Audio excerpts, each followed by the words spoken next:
Rama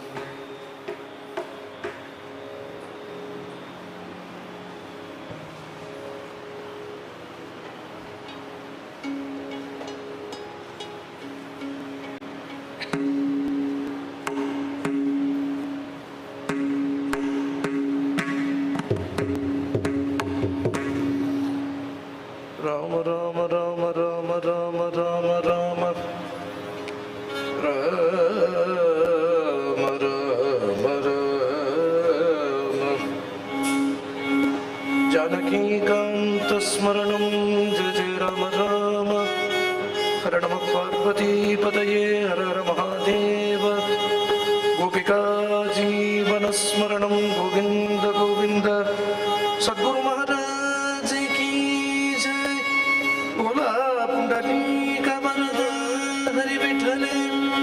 Anjaneya Swami Jai.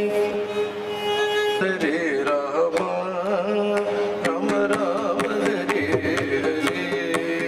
Hare Hare Krishna Krishna Krishna Hare Hare Hare Rama Rama Rama Hare Hare Hare Krishna Krishna Krishna Hare Hare Hare Rama Rama Rama Hare Hare Hare Krishna Krishna Krishna Hare Hare. Shuklambaradharam Vishnum Shashivarnam Chaturbhujam Prasannavadhanam Dhyayet Sarvavighnopashantaye Bhageshadnya Sumanasa Sarvarthanamupakkrame Yonatva Kritakrityasyahu Tam Namami Gajananam Kalaye Sundarakaram Sareka Priyadarshanam Ajnananashakam Devam Sadguru Mugaledharam Dorbhyukta Chaturbhispadikamanimayim Akshamalam Dadhana Haste Nekena Padmam Sitamapi Chashukam Pustakam Chaparena Vasakundendu Shankaspadikamaniniva Vasamana Samana Sameva Devateyam Nivasatu Padane Sarvata Suprasanna Jaltam Rabarameti Madhuram Madhuraksharam Aruhya Kavita Shakam Valmiki Kokiram Yapiman Satatam Ramacharitamrtasagaram Atruptastam Munim Vande Pracheta Samakalmasham Goshpati Kritavarashim Ashaki Kritarakshasam Ramayana Mahamadarattam Vande Niratmajam Nandanam Viram Janaki Shokanashanam Abhisham Aksharantaram Vande Lanka Bhayankaram Vaidehi Sahitam Suradrumatale Haive Mahamandape Madhye Pushpakamasane Manimaye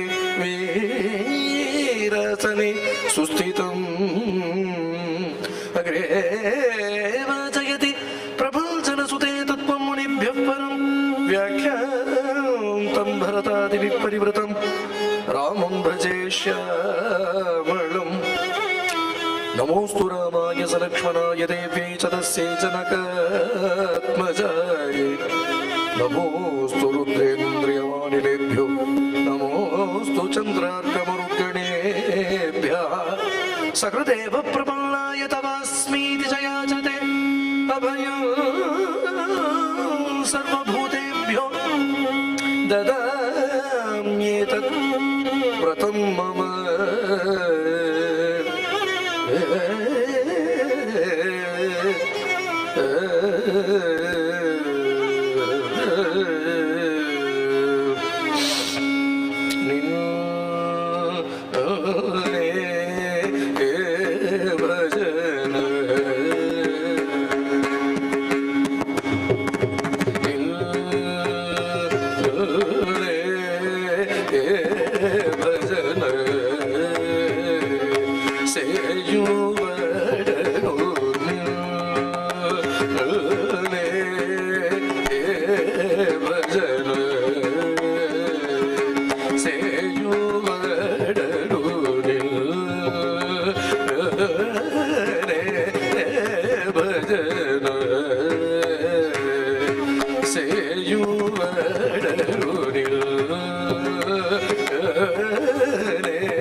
சகல லோக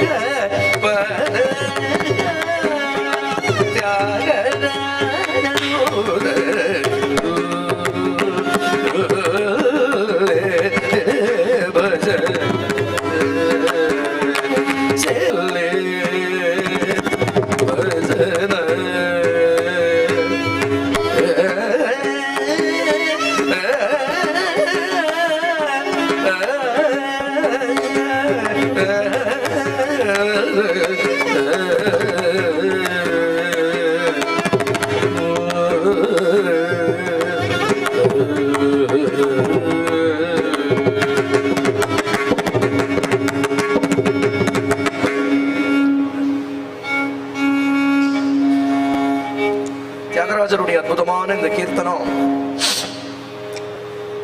பாகவத தர்மத்தோட பெருமையை எடுத்து காண்பிக்கிறது. ஸ்ரீமத் பாகவதம் கலியுகத்துக்கு ஒரு யஜ்யம் எது அப்படின்னுட்டா யஜ்ஞைஹி சங்கீர்த்தன பிராயைஹி யஜந்திஹி சுமேதசா அப்படின்னு பாகவதத்துல நவயோகிகள் பாகவத தர்மத்தை எடுத்து காண்பிக்கிறார். ஏகாதச ஸ்கந்தத்துல அதுல கரபாசனங்கிற யோகீஸ்வரர் கலியுகத்துக்கு எது யஜ்யம் அப்படின்னு அவதாரம் சும்மா அப்படி பேசிட்டு போயிடல, சர்வ வேதங்கள்லையும் சும்மா அப்படி பேசிட்டு போயிடல, சர்வ வேதங்கள்லையும் சர்வசாஸ்திரங்கள்லையும் இது உத்கோஷிக்கப்படுறது அப்படிங்கிறது நமக்கு அந்த சாஸ்திர வாக்கியங்கள்லாம் பிரமாணம் காண்பிச்சு போதேந்திராள் முதலிய பெரியவாள்லாம் சித்தாந்தம் பண்ணி கொடுக்கறா. நமக்கு இது விகிதமான மார்க்கம், வேதோக்தமான மார்க்கம். அதனாலதான் பகவன் நாம சாம்ராஜ்ய லக்ஷ்மி சர்வஸ்வ விக்கிரகம் ஸ்ரீமத் போதேந்திர யோகேந்திர தேசிகேந்திரம் உபாஸ்மயே அப்படின்னு போதேந்திரால நம்ம ஸ்தோத்திரம் பண்றோம். இந்த பகவன் நாம சாம்ராஜ்யத்துக்கு ஒரு சாம்ராஜ்யாதிபதியா நம்மளை வழிநடத்திட்டு போறா. நாமகீர்த்தனம்ங்கிறது சர்வ மார்க்கங்களுடைய சாரத்தையும் தனக்குள்ள வச்சுட்டு இருக்கு. நாமமே தபசு, நாமமே யோகம், நாமமே சமாதி.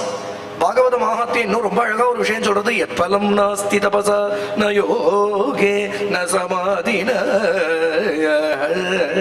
தத்பலம் லபதே சம்யக் கலோ சம்யக் கலோ கேசவ கீர்த்தன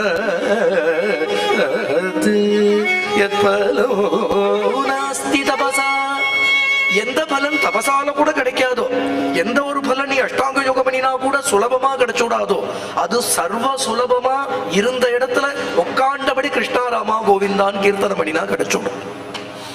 ஸ்தானே ஸ்திதாக அப்படின்னு பிரம்மஸ்துதியிலையும் பிரம்மா சொல்றார். தசமஸ்கந்தத்துல கிருஷ்ணனை பிரம்மா ஸ்தோத்திரம் பண்றார் இல்லையா, அதுல பிரம்மா சொல்றாரு, இந்த பாகவதாள்லாம் உட்கார்ந்த இடத்துல கதை கேட்டு கீர்த்தனம் பண்ணிட்டே அடைஞ்சுடுவாள். உட்கார்ந்த இடத்துல ஒரு பரிசிரமம் இல்ல. ஸ்ருதிகதாம் தனுவாங் மனோபிகி பிராயஷோ அஜிதா ஜிதோப்பியசிதைஸ்திரிலோக்கியாம். அஜிதா பகவானுக்கு அஜிதன்னு பேரு, யாராலையும் ஜெயிக்க முடியாதவன். ஆனா அப்படிப்பட்டவனையும் இந்த பாகவதாள்லாம் உட்கார்ந்த இடத்துல கதை கேட்டு கீர்த்தனம் பண்ணிட்டே ஜெயிச்சு விடுறா, அவனை தன் வசப்படுத்தி விடுறா. அப்படி ஒரு மார்க்கம்.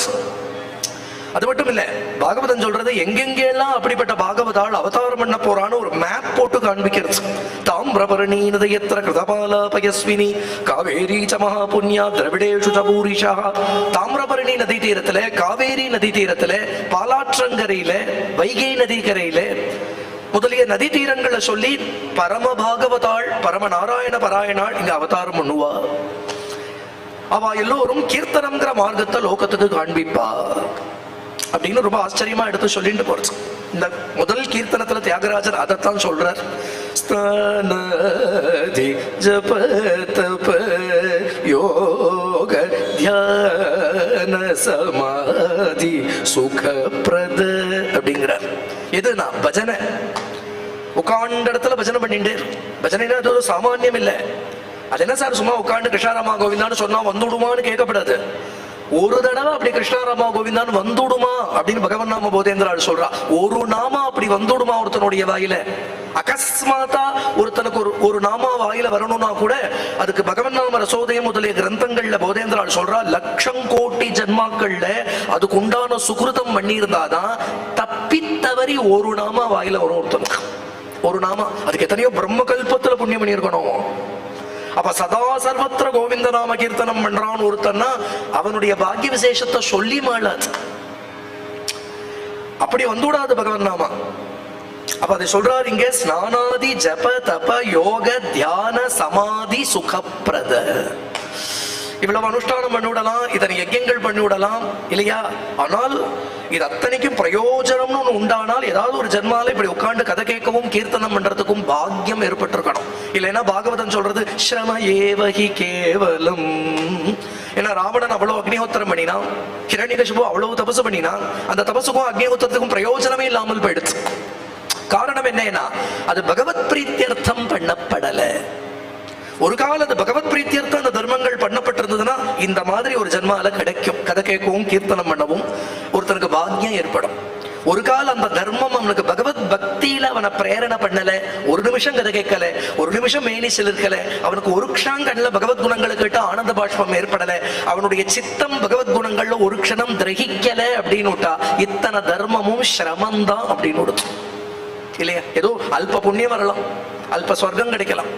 ஆனா சொர்க்கத்துல நின்று இருக்கக்கூடிய தேவர்கள்லாம் என்ன பண்றான்னா வனபோஜனம் பண்ணிட்டு இருக்கக்கூடிய கிருஷ்ணனை பாக்குறா. அத்தனை கோபபசங்களோட பஷ்யத பஷ்யத பகவல் பஷ்யத பஷ்யத பகவல்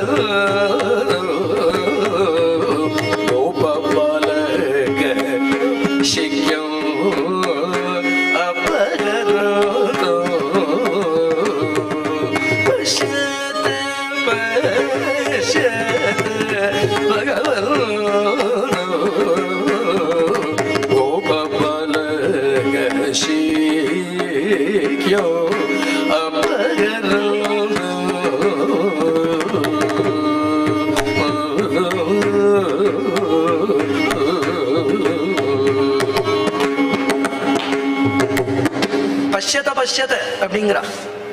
ஆகாசத்துல தேவர்கள்லாம் நின்று இந்த பகவானை பார்க்கிறா.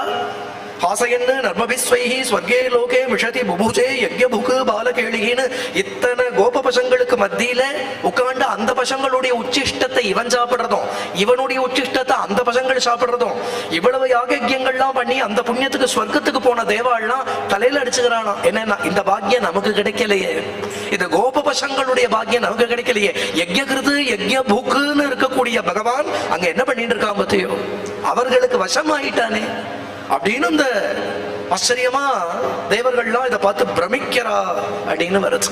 இதுதான் பாகவத தர்மம். இது ராஜமார்க்கம்ங்கிறார் தியாகராஜன். சிக்கனி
திரட்டிப்பால்னு அர்த்தம் அதுக்கு.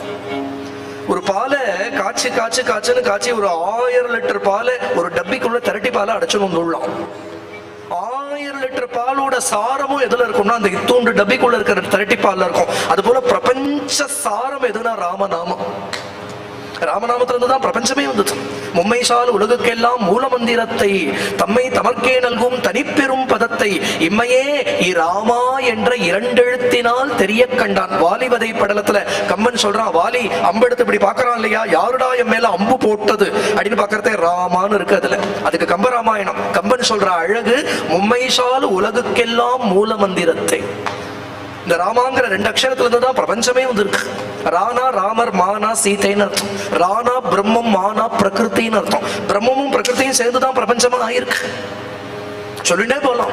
அதுதான் தியாகராஜர் சொல்றார், அப்படி சாரதமமான நாமம் உன்னுடைய நாமா இல்லையா. சிக்கனி, அதுவும் சிக்கனி, அந்த இடத்துல சக்கக சிக்கனி, அந்த பதப்பிரயோகமும் ரொம்ப அழகு. சக்கனி சிக்கனி பாலு, ரொம்ப அழகு. இதெல்லாம் பதப்பிரயோகங்கள் கூட அவ்வளவு அழகு. எதி விஸ்ரம அப்படிங்கிறார் தியாகராஜர். இந்த பதப்பிரயோகங்கள்லாம் கூட அப்படி வந்து விழும் தியாகராஜர் கீர்த்தனத்துல. இதெல்லாம் ஒன்றும் சங்கல்பிச்சுன்னு பாடின கீர்த்தனம் இல்லை, ஹிருதயத்திலிருந்து பொங்கி பொங்கி பிரவகிச்சுண்டு வரக்கூடிய கீர்த்தனம். இதெல்லாம் ராம கிருப்பையாலே, ராம சங்கல்பத்தாலே, ராமரே எடுத்து கொடுக்கிற வாக்கு, ராமனே எடுத்து கொடுக்கிற ஸ்வரம். நிகமசிரோத்தமுகல்கின நிஜவாக்குலத்தோ ஸ்வரசுத்தமு தோங்குறார் தியாகராஜர். உள்ள இருந்து யோந்த பிரவிஷ்யன்னு வரும். அப்ப சொல்றாரு, அப்படி ஒரு திரட்டிப்பாலா உன்னுடைய நாமம் இருக்கு, உன்னுடைய ரூபம் இருக்கு, உன்னுடைய குணங்கள் இருக்கு. பரபிரம்மம் தனக்கு பண்ணிக்கிற அலங்காரம். ஏன்னா நாமம் இல்லை, ரூபம் இல்லை, குணங்கள் இல்லைன்னா நமக்கு அது பரியந்த போக முடியல. அநாமமாய், அரூபமாய், அக்ஷரமாய், சத்தாய், சித்தாய், கூட்டஸ்தமாய், நிரஞ்சனமாய், நிஷ்பிரத்யூகமாய் இப்படிலாம் சொன்னா நமக்கு புரிய மாட்டாரு.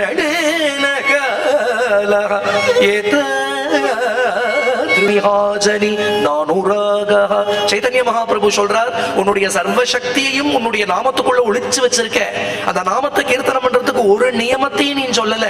ஆனாலும் இந்த நாமத்துல இன்னும் அனுராகம் எனக்கு ஏற்படலையே, என்னுடைய துரதிருஷ்டத்தை நான் என்னன்னு சொல்லுவேன் அப்படிங்கிறார்.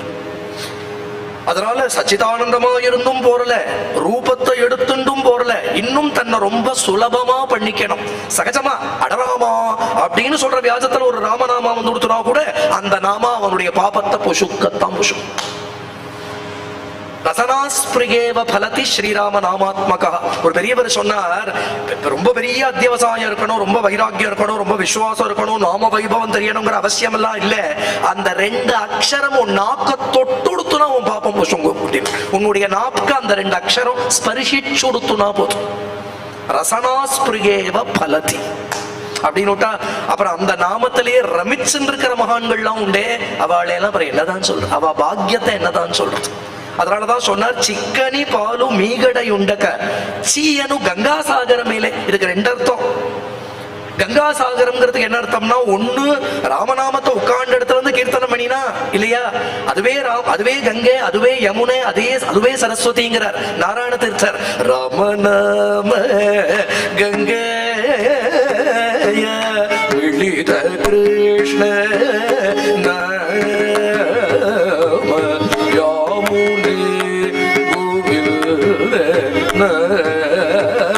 சரஸ்வதி ராம கிருஷ்ண கோவிந்த.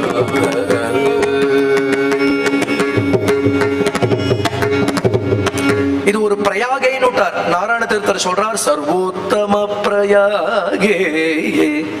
ராமநாமம்ங்கிற கங்கை, கிருஷ்ணநாமம்ங்கிற யமுனை, கோவிந்த நாமம் சரஸ்வதி, ராம் கிருஷ்ண கோவிந்தான்னு கீர்த்தனம் பண்ணினா அதுவே ஒரு பிரயாக ஸ்நானம். இன்னொரு அர்த்தம் என்ன அப்படின்னா, கங்காசாகர மேலே அப்படின்னு சொல்றாரு, அதுக்கு இன்னொரு அர்த்தம் என்ன அப்படின்னுட்டா, அந்த நாள்ல எல்லாம் அது ஒரு கலோக்கியல் ஸ்லாங்.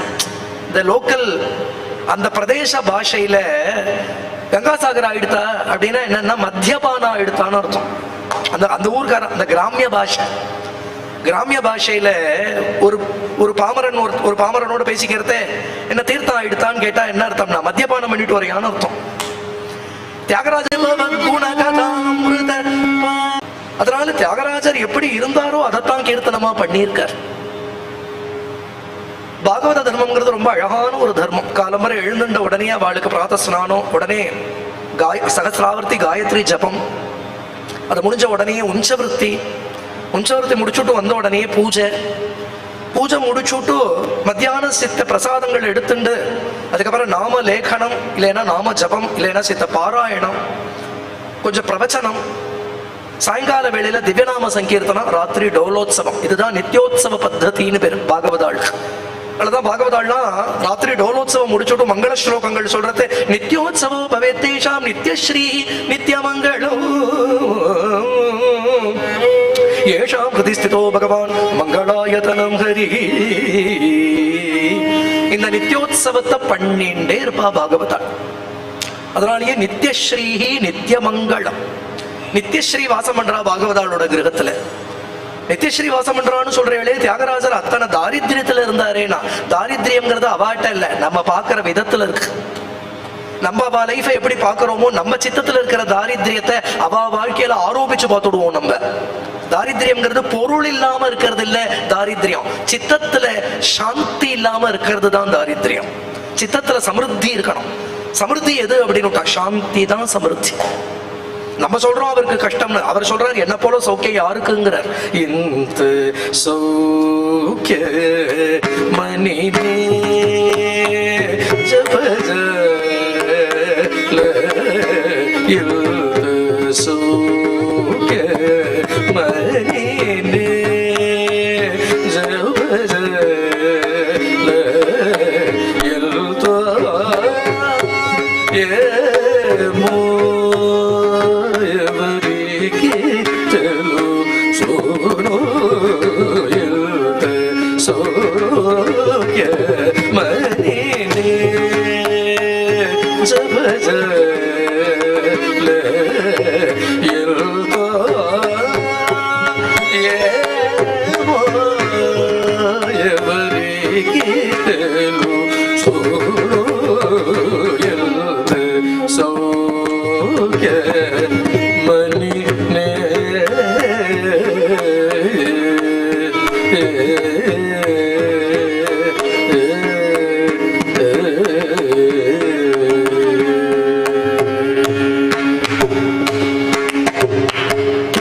ఇంత సౌఖ్యమనినే ఎంతో ఏమో ఎవరికి తెలుసు ఉన్నారు త్యాగరాజ.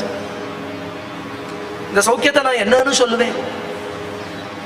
இந்த சௌக்கியம் லோகத்துக்கு புரியாத ஒரு சௌக்கியம். ఎంతో ఏమో ఎవరికి తెలుసు, இது யாருக்கும் புரியாது. என்னுடைய ஆனந்தத்தை அனுபவிச்சுட்டு இருக்கா இல்லையா, என்ன போல இந்த ஆனந்தத்தை அனுபவிச்சுட்டு இருக்கிற வாழ்க்கை இது என்னன்னு புரியும். ராமாயண பாராயணம், ராமநாம ஜபம், சதா ராம தியானம் அப்படின்னு ராமமயமா ஒரு வாழ்க்கையை வாழறவாளுக்கு தான் என்னுடைய சௌக்கியம் என்னன்னே புரியும். இல்லைன்னா உப்பு புளி மிளகான்னு பேசுற விஷயம் இல்லை. இது வாசாம கோச்சரம்.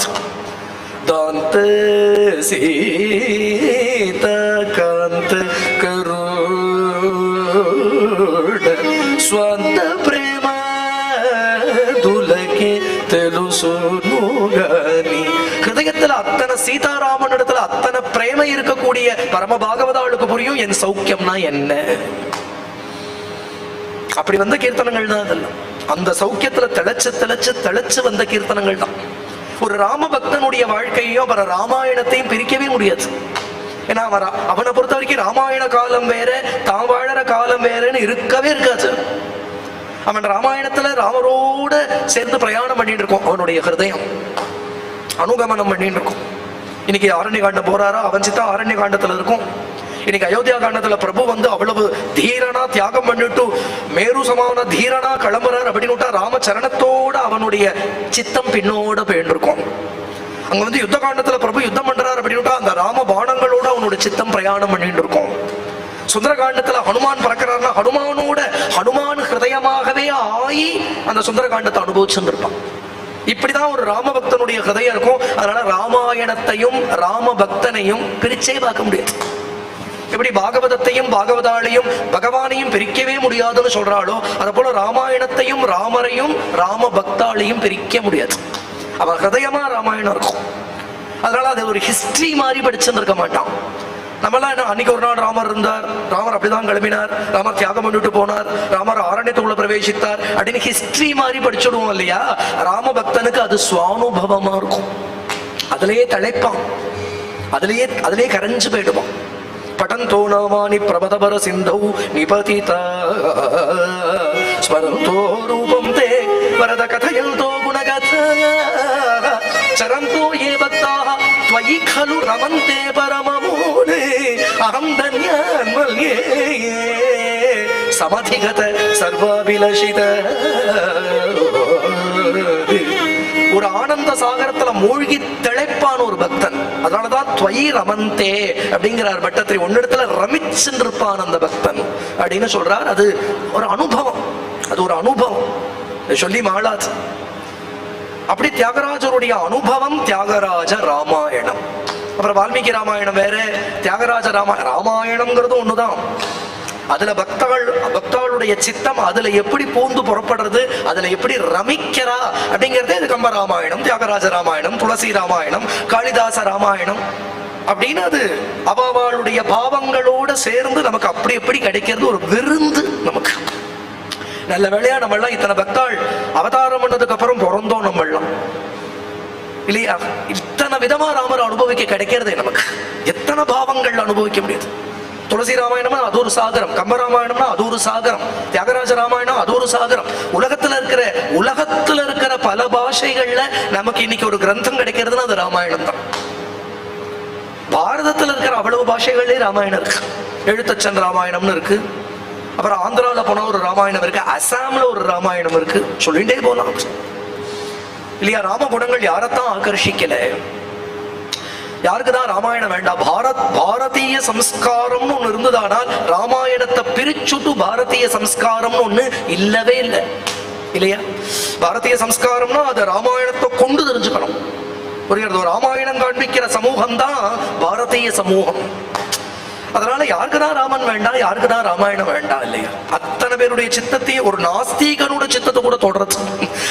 அவன் கடவுளை நிராகரிக்கணும்னா கூட ராமகுணங்களை வச்சிருந்தான் நிராகரிக்கலாம். ஒரு தடவை ராமாயணத்தை படிச்சு பார்த்துட்டு அவனுக்கே கொஞ்சம் சம்மதமா இல்லைனாலும் கூட வேற வழி இல்லையே அப்படின்னு நிராகரிப்பான். ஒரு சில பேர் ராமாயணத்தை படிச்சதாலே ஆஸ்திகாலா போயிடுவா கடைசியில. இப்படி ரொம்ப ஆச்சரியமானது ராமாயணம். தியாகராஜருடைய அப்பாவுக்கு ராம பிரம்மம்னு பேர். இவாள்லாம் தெலுங்கு பிராமணால், இவாள்லாம் காக்கர்ல வம்சம்ங்கிற ஒரு வம்சம். அந்த நாள்ல தெலுங்கு பிராமணால பல பேர் காவிரி தீரத்துக்கு வந்தா. அந்த சமயத்துல தஞ்சாவூர்ல மகாராஷ்டிர ராஜாக்கள் ராஜ்யம் பண்ணிட்டு இருந்தா, மராட்டி ராஜாக்கள்லாம் ராஜ்யம் பண்ணிட்டு இருந்தா. அப்போ ஒரு சில அனுஷ்டானபரர்களா இருக்கக்கூடிய வேத பிராமணால இந்த காவிரி தீரத்துல கொண்டு வந்து குடியேற்றி அவளுக்கெல்லாம் மானியமா நிலங்களை கொடுத்து கிரகங்கள்லாம் கொடுத்து நீங்கள்லாம் இங்கேயே பாராயணம் பண்ணிட்டு அக்னிஹோத்திர உபாசனங்கள்லாம் பண்ணிட்டு ராமாயண பாராயணங்கள்லாம் பண்ணிட்டு இருந்தா லோகம் க்ஷேமமா இருக்கும், ராஜ்யம் க்ஷேமமா இருக்கும் அப்படின்னு பல ஆந்திர பிரதேசத்துல இருக்கிற பிராமண குடும்பங்களை கொண்டு வந்து குடியேற்றினா அப்படி ஒரு குடும்பம் தான் ராம பிரம்மத்தோட குடும்பம். அவ பரம்பரையா பூஜை பண்ணிட்டு வரக்கூடிய ராமர் தான் இன்னைக்கும் தஞ்சாவூர்ல போய் பார்க்கலாம். தியாகராஜர் ஆராதனை பண்ணியிருக்கிற ராமர் தஞ்சாவூர்ல இருக்கார். வரகப்பையர் சந்துன்னு ஒரு சந்து உண்டு, மேல வீதியில ஒரு சின்ன டைவர்ஷன். இப்படி உள்ள போனா தியாகராஜன்னே ஒருத்தர் இருக்காருங்க. தியாகராஜருக்கு ஒரே பொண்ணு தான், சீதம்மான்னு பேர் அவளுக்கு. அந்த வம்சத்துல வந்திருக்கிறவருடைய கிரகத்துல அந்த ராமர் வச்சுட்டு இருக்கா. இன்னைக்கு அந்த ராமர் இருக்கார். ஒரே ஆசனத்துல பட்டாபிராமமூர்த்தி, ஏகாசனத்துல பட்டாபிராமமூர்த்தி. இந்த ராமரை பார்த்துதான் முத்துசுவாமி தீட்சிதர் மாமவ பட்டாபிராமா பாடினார் அப்படின்னு ஒரு வதந்தி பெரியவாள்லாம் சொல்லுவா. சத்ர சாமர கரத்ருத லக்ஷ்மண சத்ருக்ன விபீஷண சுக்ரீவ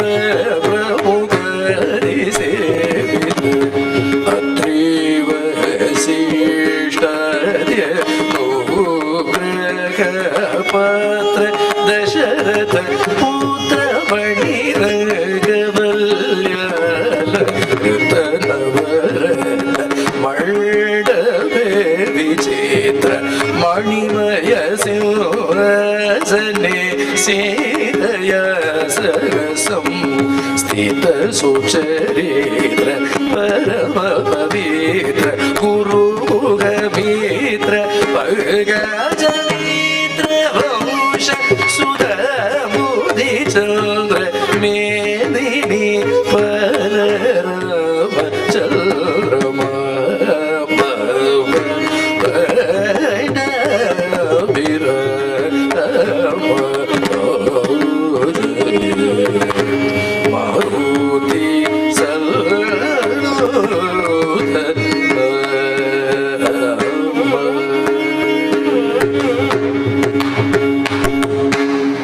ஏகாசனத்துல பட்டாபிராமமூர்த்தியா இருக்கார். சத்ரசாமர கரத்ருத பரத சத்ருக்ன, பரத லக்ஷ்மண சத்ருக்ன விபீஷண சுக்ரீவ பிரமுகாதி சேவித அப்படி சொல்லிட்டு வர.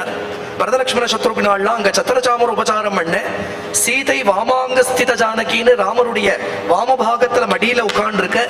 ஹனுமான் பாத சேவை பண்ண ஏகாசனத்துல பட்டாபிராமமூர்த்தி. இவர் தான் இவாளுக்கு குல தெய்வம். நீ வேற குலதனமு அப்படிங்கிற கீர்த்தனத்துல சொல்றார், நீதான் எங்களுக்கு குலதனம் அப்படிங்கிற. இவரைத்தான் வம்ச வம்சமா இவாள்லாம் பூஜை பண்ணிட்டு வரா. அந்த மூர்த்தியோடையே வாழலாம் ஆந்திரால இருந்து இங்க வந்துட்டா. கொஞ்ச காலம் திருவாரூர்ல வாசம் பண்ணிட்டு இருந்தா. அதுக்கப்புறம் திருவையாறுக்கு வந்துட்டா. திருவையாறுங்கிற க்ஷேத்திரத்தை சொல்லி மாளாஜ் பஞ்சநத க்ஷேத்திரம்னு பேரு. பூலோக கைலாசம்னு சொல்லுவா. நாவுக்கரசருக்கு கைலாச தரிசனம் இங்கதான் ஏற்பட்டது. நாவுக்கரசரும் ஞான சம்பந்தரும் பாத்துக்கிறா இல்லையா, அவர் சிவிகையை தூக்கிட்டு வர்றாரே நாவுக்கரசர் ஞான சம்பந்தருக்கு இந்த க்ஷேத்திரத்துலதான். நாவுக்கரசருக்கு கைலாச தரிசனமே இங்கதான் ஏற்பட்டது. அம்பாளுக்கு தர்ம சம்வர்தனின்னு பேர். பரமேஸ்வரனுக்கு பிரணதார்த்திஹர சுவாமின்னு பேர். அவருக்கு பிரணத ஜனங்கள்னா பக்த ஜனங்கள். பக்த ஜனங்களுடைய சர்வ கஷ்டங்களையும் சர்வ சம்சாரத்தையும் போக்குறவர்னு அர்த்தம் அவருக்கு. 5 நதிகள், காவிரியினுடைய 5 நதி ஒண்ணு சேர்றதுனால பஞ்சநத க்ஷேத்திரம். திரு ஐயாறு அப்படின்னு பேர் இருக்கு. ஆச்சரியமான க்ஷேத்திரம். இந்த க்ஷேத்திரத்துல திருமஞ்சன வீதிங்கிற அந்த ஒரு வீதி, அதுலதான் இன்னைக்கும் தியாகராஜருடைய கிரகம். நம்ம போய் இன்னைக்கு சேவிக்கிறோமே அந்த கிரகம் இன்னைக்கும். இங்க இந்த ராமனை ஆராதனம் பண்ணிட்டு, உஞ்சவருத்தி பண்ணிட்டு, ராமாயண பாராயணம் பண்ணிட்டு, ராமநாம ஜபம் பண்ணிட்டு எதிர்ச்சாலாப சந்துஷ்டரா இருக்கார் நம்ம ராம பிரம்மம். நமோ அகிஞ்சன வித்தாய நிவத்த குணவருத்தையே ஆத்மாரமாய சாந்தாயே கைவல்ய பதயே நம. பாகவதத்துல குந்தி பகவான பார்த்து ஸ்தோத்திரம் பண்றா. நமோ அகிஞ்சன வித்தாய. அகிஞ்சனாள்னா யாருன்னா ஈஸ்வர கிருப்பையை தாண்டி இன்னொன்னு பெருசுன்னு நினைக்கவே மாட்டான். இகத்திலையும் ஒண்ணு பெருசுன்னு நினைக்க மாட்டா, பரத்திலையும் ஒண்ணு பெருசுன்னு நினைக்க மாட்டா. இவாளுக்கு அகிஞ்சனாள்னு பேர். நாகபிருஷ்டம் நஜபரமேஷ்யம் ந சார்வபௌமம் நரசாதிபத்தியம் ந யோக சித்தீர் அபுனர்பவம் சமஞ்சசத்வ பிரகையகே. அவளுக்கு ஸ்வர்க்கத்தை கொடுத்தாலும் வேண்டான்னுடுவா, யோக சித்திகளை கொடுத்தாலும் வேண்டான்னுடுவா. பெரிய சார்வபௌமனா உன்னை பண்றேன், உன்னை சக்கரவர்த்தியா பண்றேனாலும் வேண்டான்னுடுவா. ஏன் மோட்சம் கொடுக்கறேன்னா கூட வேண்டான்னுடுவா. என்னதான் வேணும் அவளுக்குன்னா பக்தி பிக்ஷ மீயவே, பக்தி பிக்ஷ மீயவே, பாவுக மகுச பக்தி பிக்ஷ மீயவே, பாவுக மகுச பக்தி பிக்ஷ மீயவே, முக்தி की अखिल शक्ति की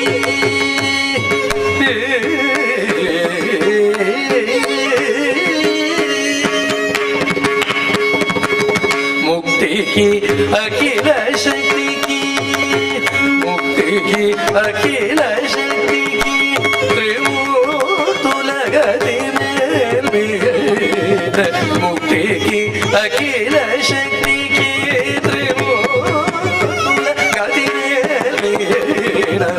भक्ति भिक्ष मीयवे, बभुक मकुस भक्ति भिक्ष मीयवे.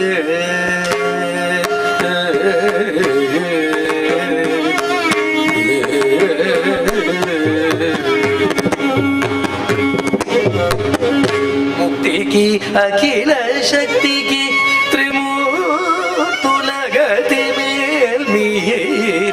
பக்தி பிக்ஷமீயவே, சாத்வீக பக்தி பிக்ஷ. என்ன அழகான கீர்த்தனம். அப்படி பாகவதமாவே இருக்கு இந்த கீர்த்தனங்கள்லாம். முக்தியை விட பெருசா ஒரு பக்தி. அதுதான் அபுனர்பவம்பா அப்படிங்கிறது பாகவதம். பரம பாகவதாள்லாம் பகவான்கிட்ட போய் மோட்சத்தை கொடுன்னு கூட கேட்டுக்க மாட்டா. ஏன்னா அது கூட அவளுக்கு என்ன தோன்றதுன்னா ஒரு பிசினஸ்ன்னு தோன்றது அவளுக்கு. ஏதோ ஒண்ணு வச்சுட்டு பகவான்கிட்ட போய் எதுக்கு பக்தி பண்ணணும்? நமக்கு நிர்ஹைதுகமா பகவான் கிருப பண்றதே, பக்திக்கு மட்டும் ஒரு ஹேது ஏன் இருக்கணும்னு கேட்கிறா பாகவதன். பகவான் நமக்கு கிருப பண்றதுக்கு ஒரு காரணம் தேடுறது இல்லையே. நம்ம குழந்தைகளாச்சேன்னு பகவான் கிருப பண்றாங்கிறத, பக்தி பண்றதுக்கு மட்டும் நமக்கு எதுக்கு ஒரு காரணம் வேணும்? நீ மோட்சம் வேணும்னு கேட்டு போனா கூட அது ஒரு டிரான்சாக்சன் தான். தர்ம புரோஜித கைதவோத்திர பரமோ நிர்மத்சரானாம் சதா. பாகவதன் சொல்றது, பாகவதால் அதை கூட பகவான்கிட்ட போய் கேட்டுக்க மாட்டா. ஏன்னா அது கூட காப்பட்டியம். அது கூட பகவான்கிட்ட ஏதோ ஒன்று வேணும்னு கேட்டுட்டு போற. பக்திங்கிறது பிரவகிக்கிறதுக்கு ஒரு காரணமே வேண்டாம். சித்தம் நிர்மலமா இருந்தது, ஆனால் அந்த சித்தத்துல இருந்து சுவாபாவிகமா ஒரு பக்தி ஹிருதயத்துல இருந்து பிரவகிக்கத்தான் பிரவகிக்கும். ஒரு ஞானிக்கு எந்த சங்கல்பமும் இல்லை, ஆனா ஞானி பக்தி பண்றானே, அப்ப பக்தியுடைய ஸ்வரூபம் புரியுறது இல்லையா? ஒரு ஞானிக்கு இகத்திலேயே லபிக்க வேண்டியது ஒண்ணும் இல்லை, பரத்திலேயே லபிக்க வேண்டியது ஒண்ணும் இல்லை. அவன் பகவானோட இரண்டரை கலந்து விட்டான். ஆனா அப்படிப்பட்ட ஞானி ஹிருதயத்திலிருந்து சுவாபாவிகமா ஒரு பக்தி பிரவகிக்கிறதுனா, அப்ப பக்திக்கு காரணம் தேவையில்லைன்னு இதுல இருந்தே தெரியறது. அதனாலதான் அஹைதுகி அப்ரதிஹதா அப்படின்னு பக்தியினுடைய ஸ்வரூபத்தை நிஷ்கர்ஷம் பண்றது பாகவதம். அது அஹைதுகமாக ஹிருதயத்திலிருந்து பிரவகிக்க வேண்டியது. நம்மளா இருந்தாலே பக்தி ஹிருதயத்திலிருந்து வரும். அதனால அப்படிப்பட்ட சாத்வீகமான பாவ பக்திய பிக்ஷ குடுன்னு கேட்கிறார் தியாகராஜர் இந்த கீர்த்தனத்துல. முக்தி கூட வேண்டாம், முக்தியை விட பெருசான அந்த பக்திய குடு அப்படின்னு ராமன் இடத்துல பிரார்த்திச்சுக்கிறார். அப்படி ஒருத்தர் ராம பிரம்மம். ராம பிரம்மத்தை பத்தி தியாகராஜர் ஒரு கீர்த்தனத்துல சொல்றாரு, எங்க அப்பா ராம பிரம்மம் ராமரை விட பெரியவர் அப்படிங்கிறார். பல கீர்த்தனத்துல தன்னை ராம பிரம்மத்துடைய பிள்ளைன்னு சொல்லிப்பார். ராம பிரம்ம தனயுடோ தியாகராஜு தவாடுசு நோகத துரகுல இடுவடி சேவ துரகுல.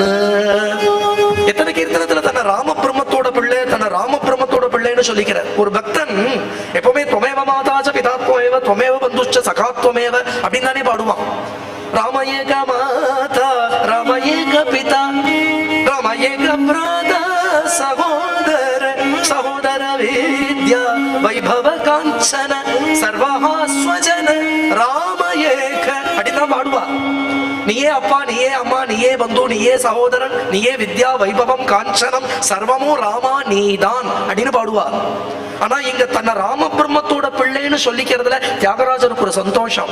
ஏன் அப்படின்னுட்டா, யாரோ ஒரு அப்பாவுக்கு யாரோ ஒரு புள்ள பிறக்கிறான், அதை போல இல்ல ராம பிரம்மம். பிரகலாத சரித்திரம்ங்கிற ஒரு நாடகம் பண்ணியிருக்கார் தியாகராஜர். பல கீர்த்தனங்களுடைய ஒரு தொகுப்பு, அது ஒரு நாடகம். பிரகலாதனை சமுத்திரத்துல கொண்டு தள்ளுறா. சமுத்திரராஜன் எப்படி பிரகலாதனை கரை சேர்க்கிறான், அங்க எப்படி பகவத் தரிசனம் பிரகலாதனுக்கு ஏற்படுறது அப்படிங்கிற விஷயத்தை மட்டும் எடுத்துட்டு பல கீர்த்தனங்களாக அதை பாடியிருக்கார். நாரத முனி வெள்ளலின சுகு நாதிசய மோயினரே, இதெல்லாம் பிரகலாத சரித்திர கீர்த்தனங்கள் தான். நன்னு வீட சிகத ராமைய ராம, இதெல்லாம் பிரகலாத சரித்திர கீர்த்தனங்கள். அந்த சரித்திரத்தை ஆரம்பிக்கிறதே அந்த நாடக சூத்திரதாரி தன்னை பத்தி சொல்லிக்கணும். இது யக்ஷகானம்ங்கிற பத்ததி ஆந்திரால ரொம்ப பிரசித்தி. இந்த யக்ஷகான பத்ததியில நாடகத்தை தயார் பண்ணக்கூடிய சமயத்துல அந்த சூத்திரதாரி தன்னை பத்தி சொல்லிக்கணும். அப்ப தியாகராஜர் தன்னை பத்தி சொல்லிக்கிறதே தன்னை ராம பிரம்மத்தோட பிள்ளைன்னு சொல்லிட்டு அதுக்கு மேல ஒரு விஷயத்த சொல்றார். எங்க அப்பா ராம பிரம்மம் ராமரை விட பெரியவர். யாராவது இப்படி சொல்லுவாளோ? இன்னொரு தெய்வத்தை கூட ராமனுக்கு இணையா ஏத்துக்க மாட்டா. தியாகராஜரே ஒரு கீர்த்தனத்துல பாடுறார், உனக்கு சமமா இன்னொரு தெய்வத்தை நான் போய் சொல்லிடுவேனாங்கிறார். இன்னொரு தெய்வத்தை நான் தலை தூக்கி பார்த்துடுவேனா? ரமணி மனசுனி சொகசுனி தேனோ சுந்தரே ரமணி மனசுனி சொகசுனி தேனோ சுந்தரே ரம தமசமத தெய்வமேல தமசமத தெய்வமேல தியாகராஜ நூத திவ்ய தமசமத ரஜனுத திவ்ய லாவண்யரவ கணுலர ஜூடரே அதி லாவண்யரவ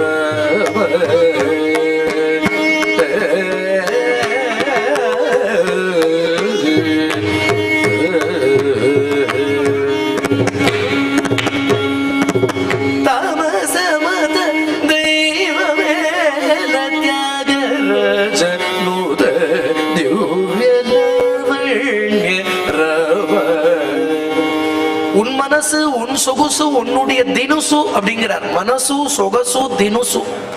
இதுக்கு ஈடா இன்னொரு தெய்வத்தை போய் நான் பேரலா அதை பார்த்துடுவேனா? இன்கம்பேரபிள்.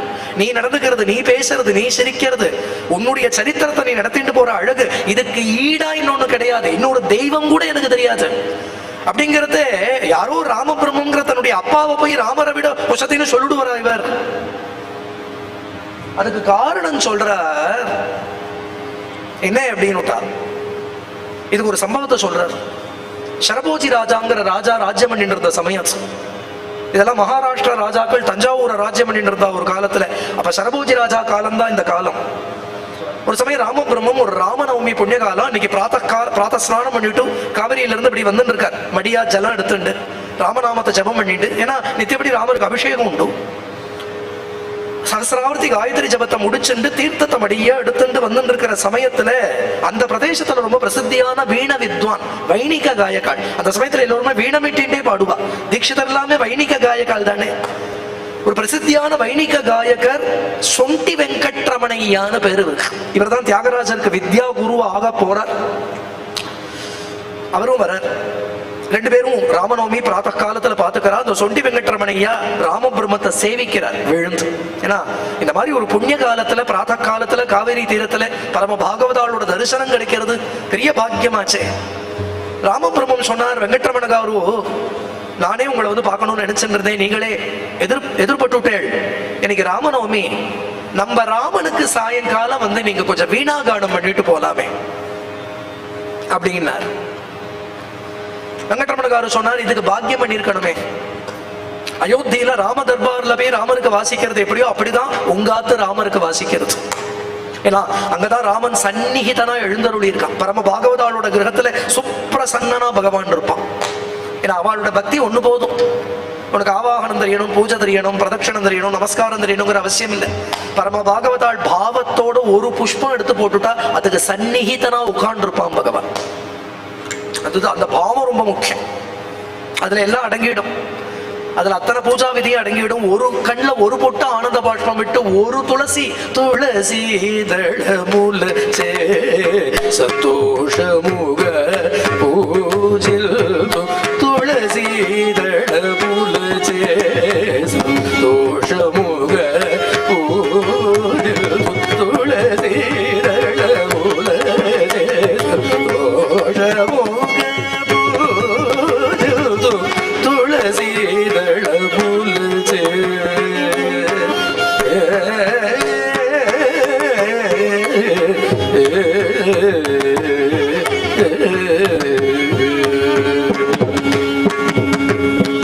ஒரு துளசி தளத்தை எடுத்து அப்படி போட்டுட்டா ராமனுடைய முகம் பிரசன்னமா இருக்கான். சந்தோஷ முக. நம்ம சித்தத்தோட பிரசன்னத்தை அங்க பகவான் தெரியும். ஏ யதாமாம் பிரபத்யந்தே தாம் ததைவ பஜாம்யகம். ஒரு அருகம்பில் ஒரு துளசி ஒரு உத்திரணி தீர்த்தம். ஆனா பரம பக்தியோட ஒரு பக்தன் சமர்ப்பிச்சுட்டா அதுல பரம பரிதுஷ்யசி அப்படின்னு பாகவதன் சொல்றது. ஆனா அங்க ஒண்ணு வேணும், அனுராகம் வேணும், அத்தனை பிரேமம் வேணும். வேற ஒரு சாமகிரி இருக்கணுங்கிற அவசியம் இல்லை. அன்னைக்கு சாயங்காலம் வீண கச்சேரிக்கு வந்துட்டார். ராமநவமி புண்ணிய காலம். காலமர ராமாயண பாராயணம்லாம் ஆச்சு. தானங்கள்லாம் முடிஞ்சது. சாயங்காலம் அழகா தீபங்கள்லாம் ஏற்றி வச்சிருக்கு. சின்ன சாலப்பிரைன்னு பேர். அதனால எல்லாம் கூடத்துல செவுத்த கொடைஞ்சு ஒரு சாலப்பிரைன்னு ஒண்ணு இருக்கும். அதுலதான் பிரபு எழுந்தருளை பண்ணுவா. ஒரு மந்தாசனம் பண்ணி வச்சுக்கிறது கூட அவளுக்கு வசதி கிடையாது. ஒரு துளசி, அதுவும் துளசி கொள்ளையில இருந்து பறிச்சுட்டு வந்து 2 துளசியை ராமச்சரணத்துல சமர்ப்பிப்பா. ஒரு நறுக்கு புஷ்பம் வாங்கிட்டு வந்து சமர்ப்பிக்கிறதுக்கு அன்னைக்கு திரவியம் கிடையாத வாட்ட. ஆனா அப்படி பக்தி பண்ணியிருக்கா. அந்த பக்தி தான் இன்னைக்கு நம்மளெல்லாம் காப்பாத்துறது. இவர் வந்தார், பாகவதாலாம் வந்திருக்கா, ஆச்சு வீணை முடிஞ்சு திவ்யநாம ஆரம்பிக்கணும். கோடையில ஒரு மழை வரும், கோடை மழைன்னு பேர் அதுக்கு. கொட்டு கொட்டுன்னு மழை கொட்டுறது அன்னைக்கு, நல்லா கோடை இடி மழை. அந்த நாள் எல்லாம் மித்தம் தாவார ரேழின்னு இப்படி நீட்ட வாக்குல வீடா இருக்கும். முக்கூடல் வா ஜலம்னு கொட்டும், மித்தத்திலேயே ஜலம் கொட்டும். வந்து 3 பக்கத்துல இருந்து ஜலம் மித்தத்துல கொட்டும். மழையான மழை, ஜலமான ஜலம். அதுவும் அங்கங்க ஓடுகள்ல ஓட்டை இருக்கிறதுனால வீட்டுக்குள்ள எல்லாம் ஜலம் வந்து கொடுத்து வீணையே வாசிக்க முடியல. எல்லாம் ஒதுங்கி நின்று இருக்கா. மழை கொட்டி முடிஞ்சது. அதுக்கப்புறம் ஆத்த பெருக்கி தொடச்சு எல்லாம் பண்ணி அப்புறம் தான் திருப்பி திவ்யநாம ஆரம்பிச்சது. இதை கண்டு அந்த வெங்கட்ரமணையா, சொண்டி வெங்கட்ரமணையாக்கு மனசுல ஒரு வருத்தம் வந்தது. இவரை போன்ற ஒரு பரம மகானுக்கு இருக்கிறதுக்கு நல்ல கிரகம் இல்லையே. ஏன்னா அந்த ஓட்டை மாத்திக்கிறதுக்கு வசதி இல்லை வாட்டக. அடுத்த நாள் சபைக்கு போறார். இவர் சபா வித்வான். இவர் சரபோஜி ராஜாவுடைய சபா வித்வானா இருக்கிறதுனால வெங்கட்ரமணையா சபைக்கு போறார். ராஜா கேட்கிறார், என்ன ராமநவமி எல்லாம் முடிஞ்சுதா? இது என்ன உங்களை காணலையே? நம்ம திருவையாறுல பரம பாகவதோத்தமர் ராமபிரம்மம் இருக்காரே, அவர் கிரகத்துக்கு போயிருந்தேன். நேற்றுக்கு சாயங்காலம் அவர் ராமருக்கு வீணை வாசிக்கிறதுக்காக கூப்பிட்டு இருந்தார். ஆனா வீடு முழுக்க ஜலமா போயிடுத்து. நேற்றுக்கு ஒரே மழை. அவரை போன்ற பரம பாகவதாளுக்கு இருக்கிறதுக்கு ஒரு நல்ல கிரகம் இல்லையே. அவளை போன்ற மகான்கள் இருந்தா லோகத்துக்கே க்ஷேமம். அந்த மகான்கள்லாம் நடமாடின்னு இருந்தாலே போதும்.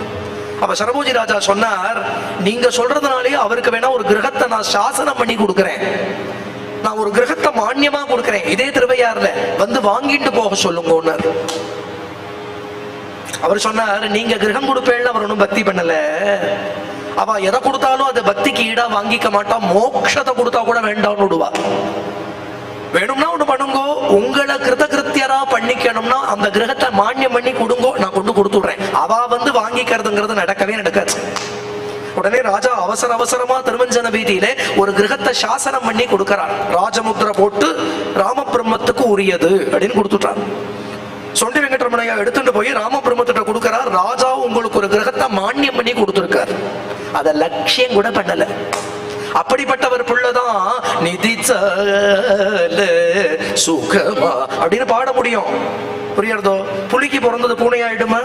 அதே சரபோஜி ராஜா தான் திருப்பி இத்தனை தனத்தை கொண்டு வந்து கொடுக்கிறார். அப்ப பாடின கீர்த்தனம் தான். அப்பா அப்படி இருந்தாதானே பிள்ளையும் அப்படி இருப்பார் இல்லையா? அதனாலதான் ஒரு பெரிய பக்தர் ஒரு அபங்கம் பாடினார். அதுல சொன்னார், எந்த வம்சத்துக்கு ராமபக்தி குல தர்மமோ அந்த வம்சத்துல எனக்கு ஜென்மா கொடு. யாருக்கு ராமநாமா நாக்குல தாண்டவம் ஆடுறதோ அவளோட எனக்கு சம்பாஷணம் கொடு. யாரு பரம ராம பக்தாளோ அவளோட சங்கம் கொடு. ஜாச்சி வம்சி குல தர்ம ராமசேவா தியாச்சி வம்சி மசா ஜன்ம தேகதேவா ஜாச்சி வம்சி குல தர்ம ராமசேவா ஜாச்சி வாணி கலி ராமனா त्याची मजसी संवाद घडो स्वामी वडे उद्धवचे गण मागराज रामदासाचा संग घडो माझ ज्याची वंशी कुलधर्म रामसेवा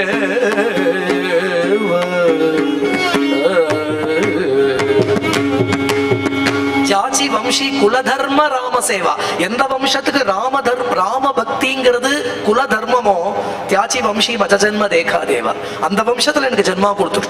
சமர்த்தருடைய பரமசிஷ்யர் உத்தவ கோஸ்வாமிங்கிற பெரியவர். அவரோட அபங்கம் சமர்த்த ராமதாசருடைய சிஷ்யர். இந்த பக்கங்கள்லாம் சமர்த்தர் சஞ்சாரம் பண்ணி நடந்தான். இதெல்லாம் அப்ப ரொம்ப ஆச்சரியமா அந்த கிரகத்தை கொடுத்துட்டு போயிட்டார். அவர் அந்த பட்டயத்தை கொடுத்துட்டு போயிட்டார். ராமபிரம்மத்துக்கு இது எந்த வீடு, இது எவ்வளவு எத்தனா நம்பர் வீடு, அதனால 2 கட்டு 3 கட்டு 4 கட்டு வீடுன்னு இருக்கும். அந்த நாள்ல இப்படி போயிட்டே இருக்கும். அதுல எந்த கட்டு வீடு, இது எவ்வளவு பெருசா இருக்கு, நம்ம போய் பார்க்கலாமே அப்படின்னு அவருக்கு தோணவே இல்லை. அத ராமர் கிட்ட வச்சார், அவ்வளவுதான், மறந்தே போயிட்டார் அவர். இது சித்திரை ராமநவமி, பங்குனி சித்திரை. இது முடிஞ்சு ஹேமந்த் ருத்து வந்து கொடுத்து, அது வரைக்கும் அந்த வீட்டை திறந்து கூட பார்க்கல. அவருக்கு அப்படி ஒரு வீடு கொடுத்தாருங்கிறது மறந்தே போயிடுத்து அவருக்கு. ஹேமந்த ருத்து வந்தது, நல்ல பனிக்காலம் வந்தது, மார்கழி மாசம், பிராத்த ஸ்நானத்தை விடமாட்டா. காவிரி பிராத்த ஸ்நானத்தை முடிச்சுண்டு தீர்த்த இடத்துல வந்து இருக்கார் ராமபிரம்மம். வரவழியில பார்த்தா ஒரு பெண்மணி பிரசவிச்சு நடுத்தருவுல நின்று இருக்கா. அவதான் பிரசவிச்சிருக்கா, ஒரு மரத்தடியில உட்கார்ந்து இருக்கா. பாவம், அவளுக்கு சுசுரூஷ பண்றது கூட யாரும் இல்லை. பக்கத்துல பர்த்தா, அந்த பர்த்தா கைய பெசஞ்சு நின்று இருக்கான். அவனுக்கு என்ன பண்றதுன்னே தெரியல. திடீர்னு பிரசவிச்சுட்டா. அவளுக்கு இருக்கிறதுக்கு ஒரு கிரகம் இல்லை, நடுத்தருவுல நிக்கிறா. பாவம், ராமபுரம் பதபதைக்கிறார். ஓடி போய் கேட்கிறார், என்னமா ஆச்சு, இப்பதான் பிரசவிச்சிருக்கியா, நவப்பிரசூதியா இருக்கியே, உனக்கு இருக்கிறதுக்கு ஒரு கிரகம் கூட இல்லையா, உனக்கு சுசுரூஷ பண்றதுக்கு யாருமே இல்லையா பக்கத்துல? அந்த பர்த்தா சொல்றார், இந்த கிரகத்துலதான் இருந்தோம், வாடகை கொடுக்க முடியலன்னு அந்த கிரகத்துக்கு சொந்தக்காரர் எங்களை வந்து வெளியில துரத்தி விட்டார். இப்பன்னு பார்த்து பிரசவிச்சுட்டா, ஒரே குளிர் வேற, எங்களுக்கு எங்க போறதுன்னே தெரியல. இன்னைக்கு தான் ராமபிரம்மத்துக்கு ஞாபகம் வந்துதான் தனக்கு அப்படி ஒரு கிரகம் கொடுத்தார் ராஜா. கிடுகிடுன்னு ஓடினார். அந்த பட்டயத்தையும் சாவியையும் எடுத்தார், இவாட்ட கொடுத்தார். இன்னையில இருந்து உங்க கிரகம், இது எத்தனாம் நம்பர் வீடுன்னு கூட எனக்கு தெரியாது, நீங்களே விசாரிச்சு கதவை திறந்துட்டு போய் இன்னையில இருந்து உங்க கிரகமா இருந்துக்கோங்க. இந்த இன்சிடென்ட் தியாகராஜர் இந்த இடத்துல சொல்றார். எங்க அப்பா ராமபிரம்மம் அந்த கிரகத்தை தியாகம் பண்ணினாரு. எங்க அப்பாட்ட ராஜ்யம் இருந்தா ராஜ்யத்தையே கொடுத்திருப்பார். இன்னைக்கு கிரகம் தான் இருந்தது, கிரகத்தை கொடுத்தார். ராமர் ராஜ்யத்தை தியாகம் பண்ணினார் நீ சொல்றையே, யாருக்கு கொடுத்தார்? பரதனுக்கு தானே கொடுத்தார், தன் தம்பிக்கு தானே கொடுத்தார். ஆனா எங்க அப்பா யாருக்கு தியாகம் பண்ணியிருக்கா? ஊர் பேர் தெரியாதவாளுக்கு தியாகம் பண்ணியிருக்கார். அங்க வந்து ராஜ்யத்தை தியாகம் பண்ணதுக்கு ஹேத்து இருந்தது, பித்ருவாக்கிய பரிபாலனம்ங்கிற ஹேத்து இருந்தது. எங்க அப்பா இந்த கிரகத்தை தியாகம் பண்ணதுக்கு என்ன ஹேத்து இருந்தது? ஒரு ஹேத்துவும் இல்ல. கொடுத்ததோ யாருக்கோ, இந்த கிரகத்தை தியாகம் பண்றதுக்கு ஹேத்துவும் கிடையாது. அப்போ எது பெருசு அப்படின்னுட்டா, எங்க அப்பா பண்ண தியாகம் ராமர் பண்ண தியாகத்தை விட பெருசு. அதனால எங்க அப்பா ராமபிரம்மம் ராமரை விட பெரியவர் அப்படின்னு சொல்லிக்கிறதுல ஒரு ஆசை என்ன அப்படின்னுட்டா, அப்படிப்பட்ட ஆத்ம குணங்களோடு கூடின பாகவதோத்தமரோட புத்திரன்னு தன்னை சொல்லிக்கிறதுல ஆசை, அபிமானம் இல்லை. அப்படி ஒரு பாகவதோத்தமனுடைய பிள்ளை. ஏன்னா அப்படிப்பட்ட பக்தி இருக்கிறவாளுக்கு இந்த ஆத்ம குணங்கள்லாம் சகஜமா இருக்கும். அவள் யோன கிருஷ்யதி நத்வேஷ்டி ந காங்க்ஷதி சுபா சுப பரித்யாகி சமசத்ரோஜ மித்ரேஜ ததாமானாபமானயோ சீதோஷ்ட சுகதுக்கேஷு சமசங்க விவர்ஜிதா யஸ்மான் நோத்விஜதே லோகா லோகான் நோத்விஜதே ஜயா. பக்தி யோகத்துல இப்படிப்பட்ட உத்தம பக்தி சித்திச்சவனுக்கு இவ்வளவு ஆத்ம குணங்களும் இருக்கும் அப்படின்னு பகவான் சொல்லிட்டு போறான். அதனால இது ஒரு பெரிய காரியம் இல்ல பாகவதாள். அப்படிப்பட்ட ராமபிரம்மத்தோட பிள்ளை. ராமபிரம்மத்துக்கு ஜப்பேஷன் ஒரு பிள்ளை, சுந்தரேஷன் பிள்ளை, கடைசி பிள்ளைக்கு தியாகேஷன், தியாகராஜன். ரெண்டாவது பிள்ளை சுந்தரேஷன்கிறவர் ரொம்ப சீக்கிரத்திலே வைராக்கியம் சித்திச்சு அவர் சன்னியாசம் வாங்கிட்டு எங்கேயோ போயிட்டார். அவரை பத்தி அதுக்கு மேல தெரியல. மூத்த பிள்ளை, கடைசி பிள்ளை, கனிஷ்ட புத்திரன் தியாகராஜன். ராமபிரம்மம் பூஜை பண்றது, உன்சவர்த்தி பண்றது, ஜபம் பண்றது, இதெல்லாம் தியாகராஜர் பார்த்துட்டே இருப்பார். அப்படி ஒரு பக்தி ஆத்திலேயே இருந்து கொடுத்தனா பக்தியை தேடிட்டு வெளியில போக வேண்டிய அவசியம் இல்லை. பக்திங்கிறது குல தர்மமா இருந்தது நம்ம ஆத்துல எல்லாம். நம்ம ஆத்திலேயே அப்பாவோ தாத்தாவோ பண்ணின பூஜையை தானே நம்ம எல்லாம் கூட பண்ணிட்டு இருக்கோம். அவா படிச்ச ராமாயணத்தை தானே படிச்சுட்டு இருக்கோம். கேட்டா எங்க தாத்தா பாராயணம் பண்ணது, எங்க அப்பா பாராயணம் பண்ணது அப்படித்தானே சொல்றது வழக்கம் நம்ம ஆத்துல. இது எங்க தாத்தா பூஜை பண்ண சால கிராமம், இது எங்க ஆத்துல பரம்பரையா பூஜை பண்ணிட்டு வர ராமர், எங்க ஆத்துல பரம்பரையா சீதா கல்யாணம் பண்றது வழக்கம். எத்தனை கிரகங்கள் அதை போல. பக்தியை தேடிட்டு வெளியில போகவே வேண்டாம். எந்தை தந்தை தந்தை மூத்தப்பன் 7 படிகால் தொடங்கி வந்து வழி வழியாச்சே. பெரியாழ்வார் சொல்றார், பரம்பரையா பக்திங்கிறது நமக்கெல்லாம் குல தர்மம். அதை விட்டதுனாலதான் இத்தனை சிரமமும். அதனால அப்பாவை பார்த்துட்டே இருப்பார் தியாகராஜ். ராமாயண பாராயணம் பண்ணுவார், ராமநாம ஜபம் பண்ணுவார், பூஜை பண்ணுவார், தன்னை மறந்துடுவார். அடிக்கடி அப்படியே தாரதாரியா கண்ண ஜலம் வரும், மேனி சிலிர்த்து இருக்கும், அப்படியே ஆனந்த பாஷ்பம் வரும், அப்படியே தியான நிமக்னரா உட்கார்ந்துடுவார். அந்த பக்தி சித்திக்கிறது அவருக்கு. இதெல்லாம் தியாகராஜர் பார்த்துட்டே வரார்.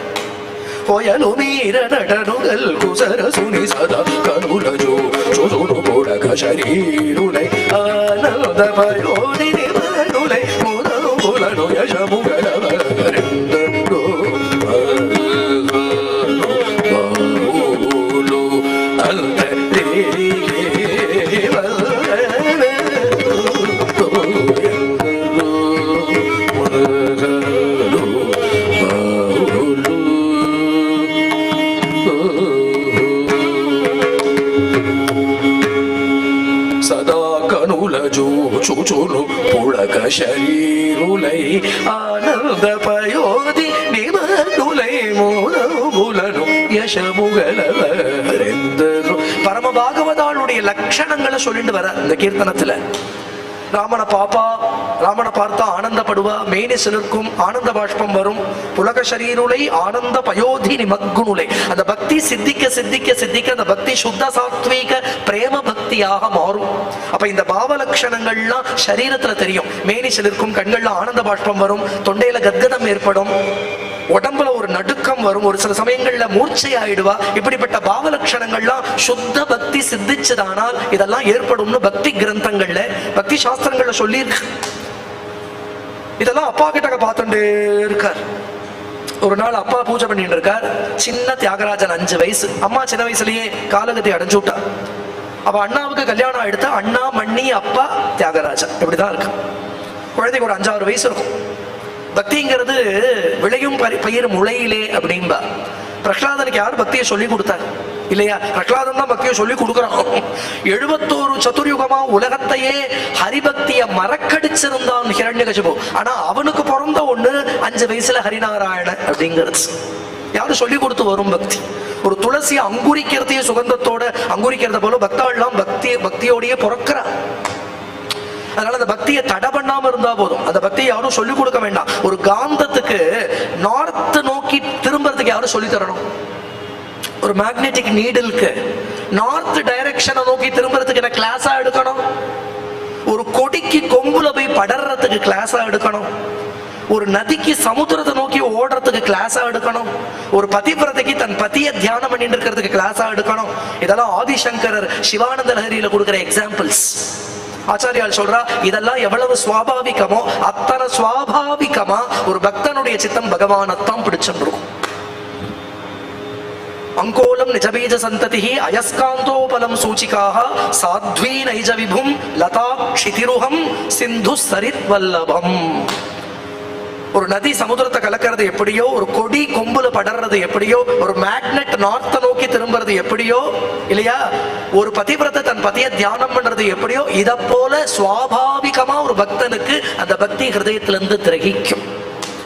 அப்பா பாடுவர், தினப்படி பாடுவர். சங்கீத சேவாம் அவதாரய ஷோடசோபசாரத்துல கீதம் ஸ்ராவயாமி அப்படின்னா பாடணும். எப்பவுமே புரந்தரதாச கீர்த்தனம், பத்ராச்சல ராமதாசர் கீர்த்தனம், இதத்தான் நிறைய கேட்டு வளர்ந்திருக்கார் தியாகராஜர். உஞ்சவருத்தியிலேயே புரந்தரதாசர் பத்ராச்சல ராமதாசர் பாடுவர், உஞ்சவருத்தியிலேயே தியாகராஜர் பாடுவர். அவ அம்மா நிறைய இந்த கீர்த்தனங்களை பாடிதான் தியாகராஜரை தூங்க வைப்பானே சரித்திரத்துல இருக்கு. இதை நிறைய பாடி நிறைய கேட்டிருக்கார். அவ அப்பா அப்படி ஒரு கீர்த்தனம் பாட போறார். அன்னைக்கு தியாகராஜனுக்கு உள்ள இருந்து ஒரு கீர்த்தனம் வருது. இதுதான் முதல் கீர்த்தனம். எப்படி மானிஷாத பிரதிஷ்டாந்தம் அகமஹா சாஸ்வதி சமாஹான்னு வால்மீகியுடைய வாக்குல இருந்து ஒரு ஸ்லோகம் வருதோ, அதை போல முதல் கீர்த்தனம் தியாகராஜர் கிட்ட கந்து. அவ அப்பா பூஜை பண்ணி முடிச்சுட்டு தம்புரா ஸ்ருதி சேர்த்துண்டு இப்படி பாடலாம்னு ஆரம்பிக்கிறதே அவ அப்பாவை பார்த்து அந்த குழந்தை சொல்றது, அப்பா நான் பாடுறேன்ப்பா. அந்த குழந்தைக்கு அப்பதான் உபநயனம்லாம் ஆயிருக்கு. இன்னும் வித்யாபியாசம் கூட சரியா ஆரம்பிக்கல. தியாகராஜன் அப்படி பாக்குறாரு, ஏண்டா தியாகு நீ என்ன பாடுவே, உனக்கு என்ன தெரியும்? ஏதாவது பக்கத்தாத்து பாகவதர் நாமாவளி பாடிட்டு உஞ்சவர்த்தி பண்ணிட்டு போனாரே, அதுல ஏதாவது மனப்பாடம் பண்ணி வச்சுட்டு இருக்கிய, அதை பாட போறியா? நம்ம அதை தானே நினைப்போம். ஒரு குழந்தை கீர்த்தனம் பண்ண போறதா நினைப்போம். நம்ம ஏதோ நாமாவளியை மனப்பாடம் பண்ணிட்டு பாட போறது போல இருக்குன்னு தான் நினைப்போம். அந்த குழந்தை சொல்றது, அப்பா எனக்கே உள்ள இருந்து ஒரு கீர்த்தனை வருது. அந்த குழந்தை ஏதோ ஒரு தியான லயத்துல இருக்கு. அவ அப்பா பார்த்தார், புரிஞ்சு நுட்டார், என்னமோ அவனுக்குள்ள இருந்து வரப்போறது. அவ அப்பா ஸ்ருதிக்கு மேல் சாவ பிடிச்சுண்டு அந்த மேல் சாவ கீழ் சாவா வச்சுட்டு பாடுறது. சின்ன குழந்தை தானே, ஊசி தொண்டை தானே. அவ அப்பாவுடைய மேல் ஷஜ்ஜத்தை கீழ் ஷஜ்ஜமா வச்சுண்டு ஆச்சரியமான ஒரு கீர்த்தனம். நமோ நமோ ராகவய அனீஷோ நமோ நமோ ராகவய சுகனுதய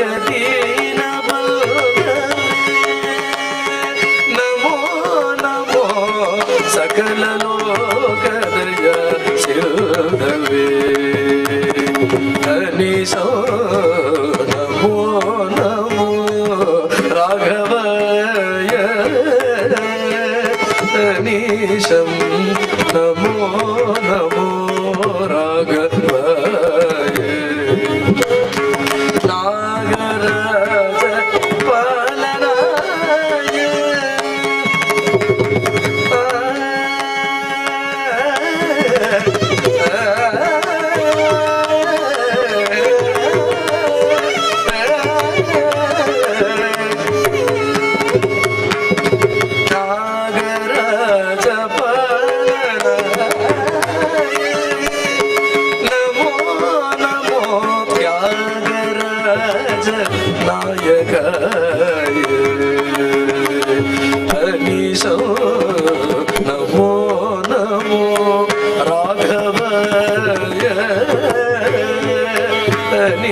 நமோ நமோ ராகவாய.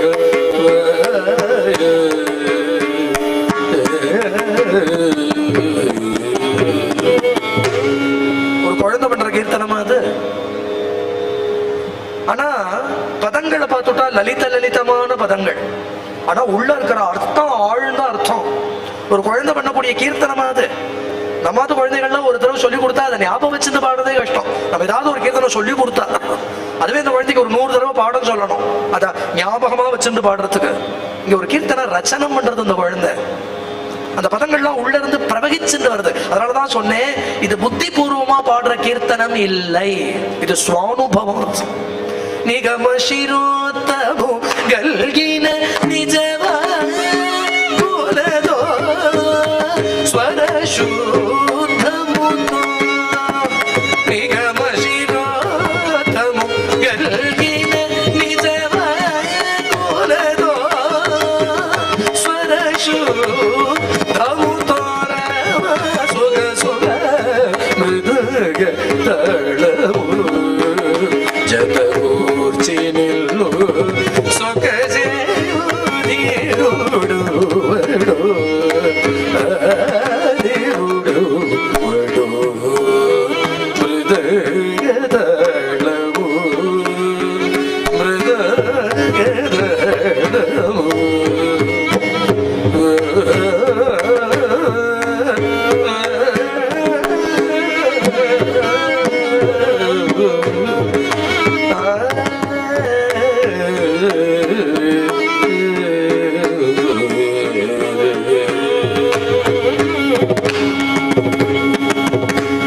ನಿಗಮ ಶಿರೋನ್ನವು ಗಲ್ಗಿನ ನಿಜವಾದೋ ಸ್ವರ ಶುದ್ಧமுதோ. இல்லைன்னா இப்படிப்பட்ட கீர்த்தனம் வருமாங்கிறார் தியாகராஜர். அவன் கொடுக்கிற வாக்கு, அவன் கொடுக்கிற ஸ்வரம். இன்னைக்கு ஸ்ரீரஞ்சனியில ரூபக தாளத்துல இப்படி ஒரு கீர்த்தனம் பாடணும்னு சங்கல்பிச்சுண்டெல்லாம் பாடல. வால்மீகி அப்படிதான் உட்கார்றார், வால்மீகி தான் தியாகராஜர் அப்படின்னு பக்தர்கள்லாம் எடுத்து காண்பிக்கிறார். இதுக்கெல்லாம் மகான்கள் வாக்குதான் பிரமாணம். அது எப்படி நீங்க தெரிஞ்சுண்டீள் அப்படின்னு அதெல்லாம் அப்படிலாம் தெரிஞ்சுக்கலாம் முடியாது. அப்படிதான் தெரிஞ்சுன்ற முடியுமா என்ன? புத்தியா பிரமாணம் அதுக்கெல்லாம்? நம்ம புத்தியா பிரமாணம்? ஒரு மகாபுருஷன் திருப்பி திருப்பி அவதாரம் பண்றான் அப்படின்னு மகான்கள் சொல்றாத. அவ தபசால தெரிஞ்சுன்னு சொல்றா, அவ அனுபூதியால சொல்றா, அவ வாக்கு பிரமாணம் நமக்கு. வால்மீகியே திருப்பியும் தியாகராஜரா வந்தார். 24,000 ஸ்லோகங்கள்ல சொல்லாததை 24,000 கீர்த்தனங்கள்ல சொல்ல வந்தார் அப்படின்னு பெரியவாழ்லாம் சொல்ற. வல்மீக ஜன்மா முனிகி, இது தியாகராஜருடைய சிஷ்யரே பண்ணின ஸ்லோகம்.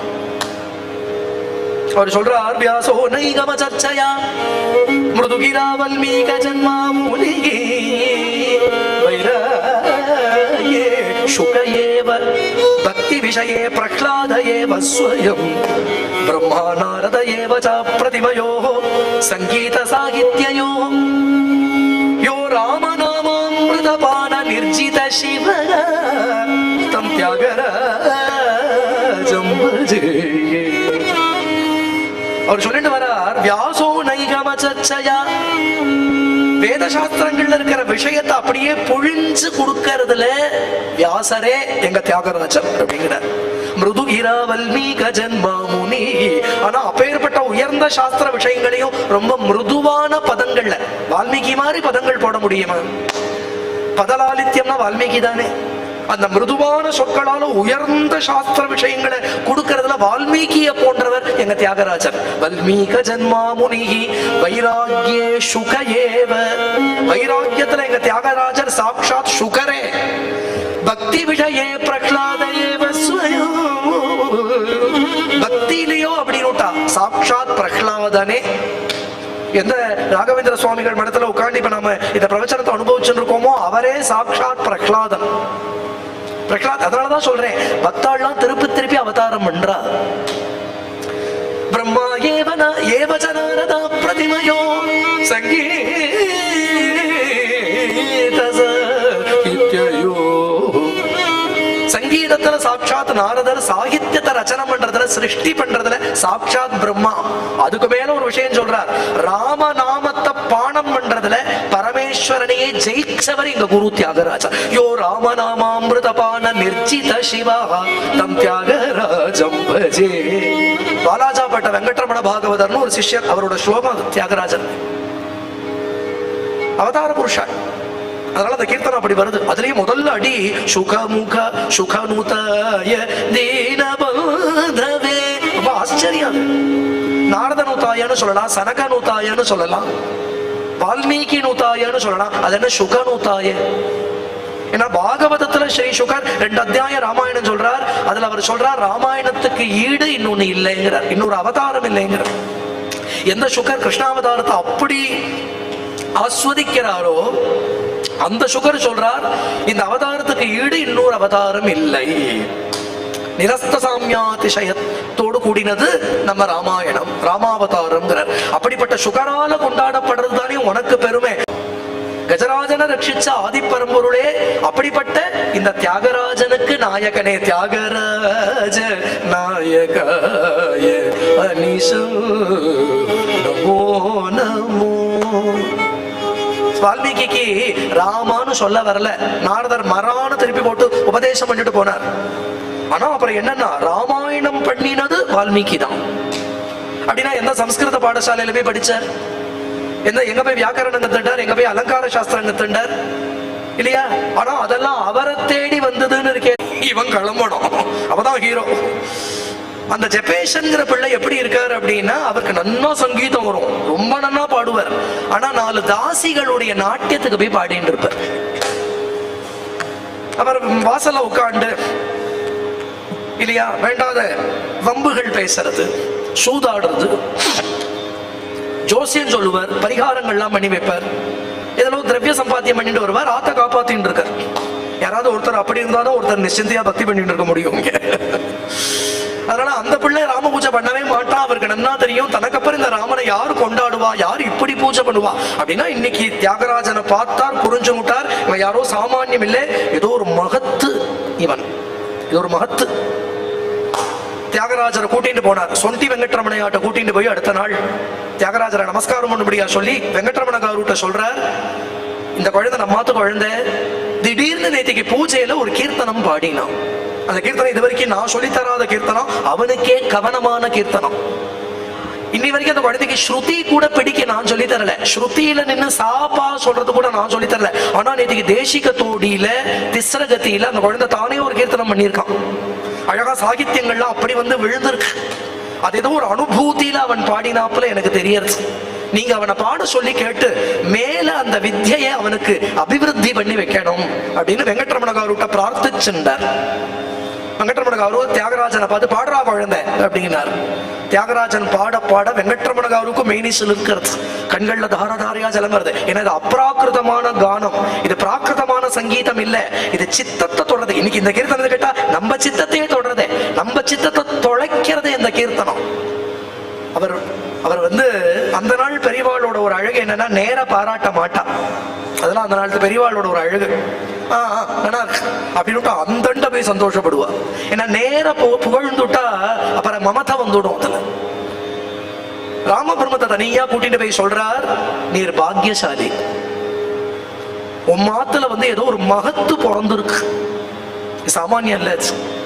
இந்த சாகித்யமும் சாமானியம் இல்லை, உள்ள இருக்கிற அர்த்தங்களை பார்த்துட்டா அப்படி இருக்கு. நூதன நவநீத பக்ஷினே பூதலாதி சகல சாட்சினே. இது என்ன பதம்? இதெல்லாம் என்ன பதம்? என்ன யாராவது ஒரு 5 வயசு குழந்தைக்கு சொல்லி கொடுத்து வருமா? அதெல்லாம் உள்ள இருந்தா தான் வரும், சம்ஸ்காரமா இருந்தா தான் வரும். நீ சொல்லி கொடுத்தெல்லாம் வந்துடவே வந்துவிடாது. சங்கீதமே சொல்றேன், சங்கீதமே ஒரு குழந்தைக்கு போய் நீ உட்கார வச்சு சாப்பா பிடிக்க வச்சா ஒரு சில குழந்தைகள் என்ன பண்ணும், அப்படி ஒரு ஸ்ருதி பிடிச்சு அப்படி நிற்கும் பாருங்க, அதுலயே நம்ம சித்தம் உருகி போயிடும். ஏன்னா அந்த குழந்தைக்கு சங்கீதம் புதுசு இல்ல, அது ஜென்மாந்திரத்துல அபியாசம் இருக்கு. ஒரு ராகத்தை அப்படி சொல்லி கொடுத்தா அந்த குழந்தை நாளைக்கு ஆலாபனே பண்ணிவிடும். ஏன்னா உள்ள இருக்கு. நீ தூண்டி வேணா விடலாம், புதுசா உன்னை விதைக்க முடியாது. சாதாரண சங்கீதமே அப்படித்தான்னா தியாகராஜரோட பக்தி எல்லாம் எங்க இருக்கு? பக்திக்கெல்லாம் கிளாஸ் எடுக்க முடியுமா? இப்படி அழுன்னு சொல்லி தர முடியுமா? இல்லையா இப்படி உருகுன்னு சொல்லி தர முடியுமா? తెలియలేరు రామ భక్తి మార్గము తెలియ తెలియలేరు రామ భక్తి భాగము తెలియలేరు రామ భక్తి భాగము తెలియలేరు రామ భక్తి భాగము తెలియలేరు రామ భక్తి భాగము తెలియలేరు రామ భక్తి భాగము.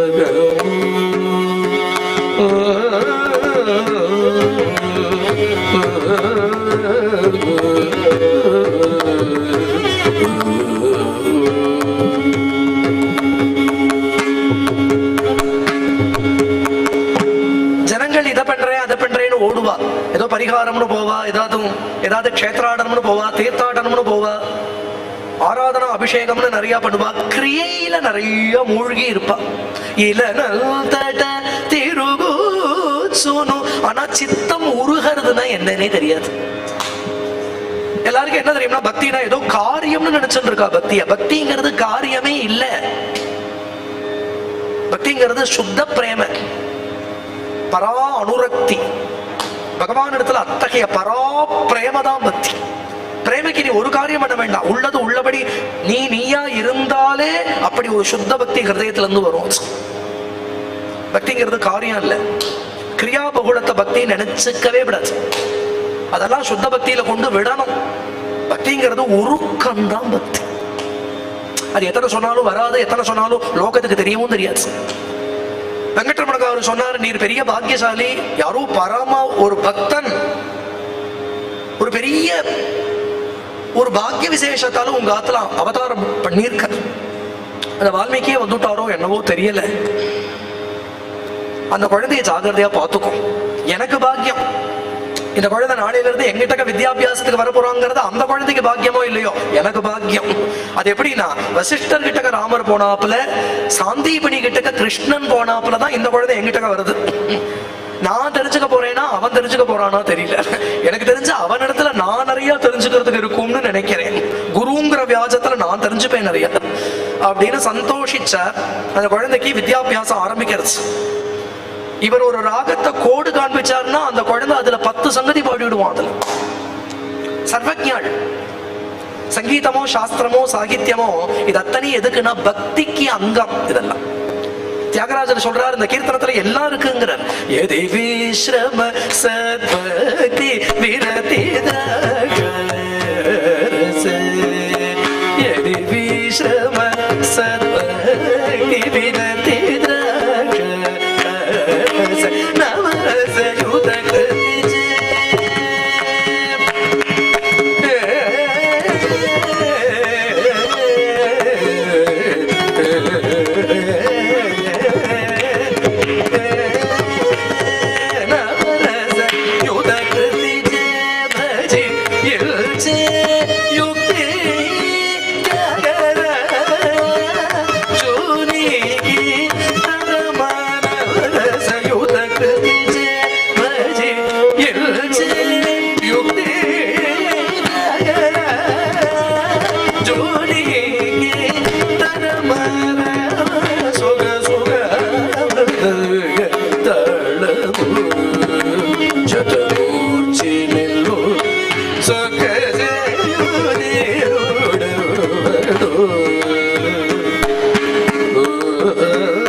విశ్రమ సద్భక్తి విరతి ద్రాక్షారస నవరస యుతకృతిచే భజించే.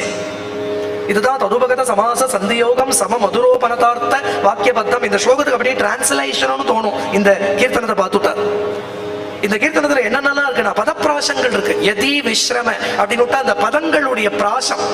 பால கனகமய சேர சுஜன பரிபால ஸ்ரீரமாலோல விருத்த சரஜால சுபத கருணால பால கணநீல நவ்ய வனமாலிகாபரன். அப்படி பதங்கள் எப்படி வருது பார்த்தேளா? சாரதர சுதாபூர ஹிருதய பரிவார ஜலதி கம்பீர தனுஜ சம்ஹார தசரத குமார இல்லையா சகல ஸ்ருதி சார எப்படி வந்து விழருது. இதெல்லாம் ராம தரிசனம் பண்ணப்ப பாடின கீர்த்தனம். தியாகராஜருக்கு பிரதம ராம தரிசனம் ஏற்பட்டப்போ அப்ப பார்த்து ராமரை பார்த்து பாடின கீர்த்தனம் பால கனகமயசேல. அந்த பதங்கள் நீங்க எழுதி வச்சுட்டா பாட முடியும். அந்த பதங்கள் எப்படி விழறது பார்த்தேளா? இதுதான் யதி விஸ்ரம சத்பக்தி. விரதி, விரத்தினா வைராக்கியம் அர்த்தம். ரத்தினா சம்சாரத்துல பற்று, விரத்தினா வைராக்கியம். திராட்சானச ரச நவரச யுத கிருதி சே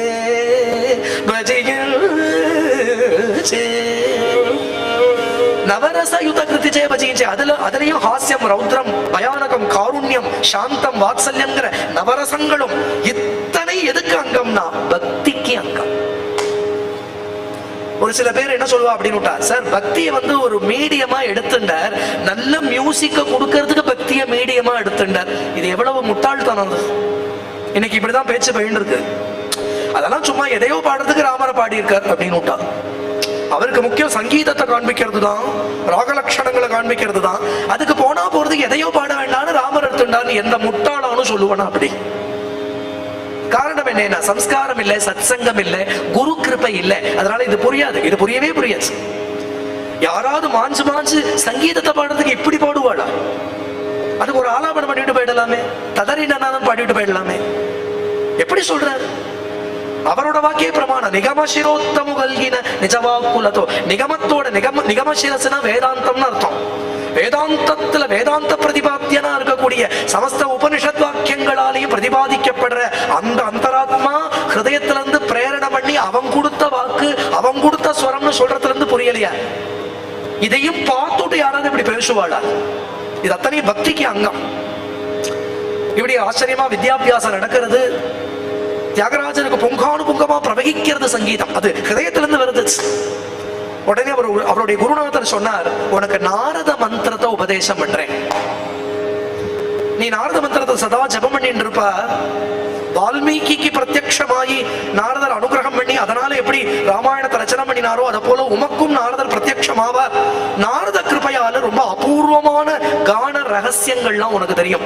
ஏன்னா இன்னைக்கு பாகவத தர்மம்னா அதுக்கு பிதாமகர் நாரதர் தான். அவர் போட்ட விதை தான். எங்கெங்கெல்லாம் சத்சங்கங்கள் இருக்கோ அந்த சத்சங்கத்துக்கு விதை போட்டவரே நாரதர் தாங்கிறார் புரந்தரதாசன் ஒரு கீர்த்தனத்துல. ஹரின ஹரின ஹரிநாராயண ஹரிநாராயண ஹரிநாராயண எனு மனவே நாராயண நிம்ப நாமத பீஜவ நாராயண நிம்ப நாமத பீஜவ நாரத பீதித ಧರಯೊಳಗೆ ಹರಿನಾರಾಯಣ ಹರಿನಾರಾಯಣ ಹರಿನಾರಾಯಣ ಎನು ಮನವೇ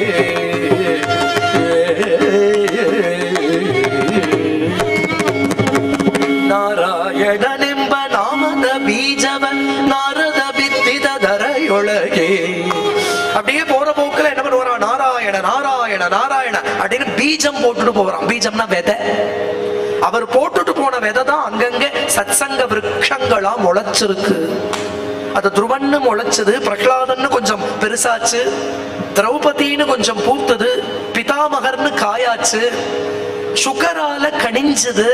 கடைசியில அந்த ரசம் யாருக்கு கிடைச்சதுன்னா ஆஜாமிழத நெம்ப ரசசவிது ஹரிநாராயண. இந்த ரசம் யாருக்கு கிடைச்சதுன்னா அஜாமிழனுக்கு கிடைச்சதுன்னு முடிச்சார். இதுக்கு விதை போட்டவர் நாரதர். ரொம்ப ஆச்சரியமான கீர்த்தனம், தாசர்வாளோட கீர்த்தனம்.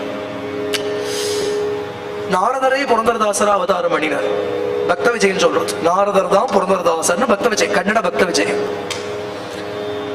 தியாகராஜரும் காவிரி தீரத்துல இப்படி நாரத மந்திரத்தை அகோராத்திர ஜபம் பண்ணிட்டு இருக்கார். ஒரு பிராத்த காலம் பிரம்ம முகூர்த்தத்துல நாரத சாட்சாத்காரம். நாரதரே வர அதனாலதான் நாரத குரு சுவாமினே பாடியிருக்கார் தியாகராஜன். நாரத கன லோல நரஜன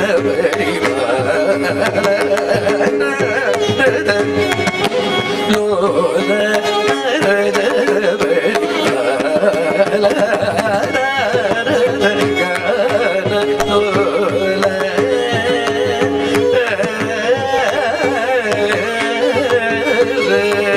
நிரத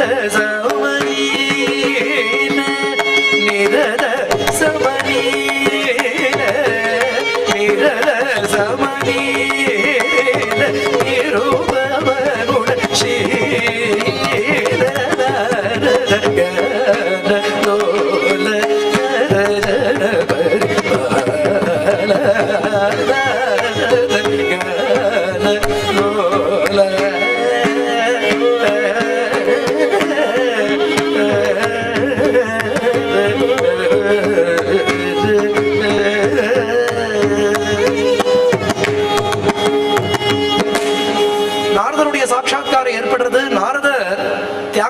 தியாகராஜருக்கு ஸ்வரார்ணவங்கிற ஆச்சரியமான கிரந்தத்தை அனுகிரகம் பண்ற.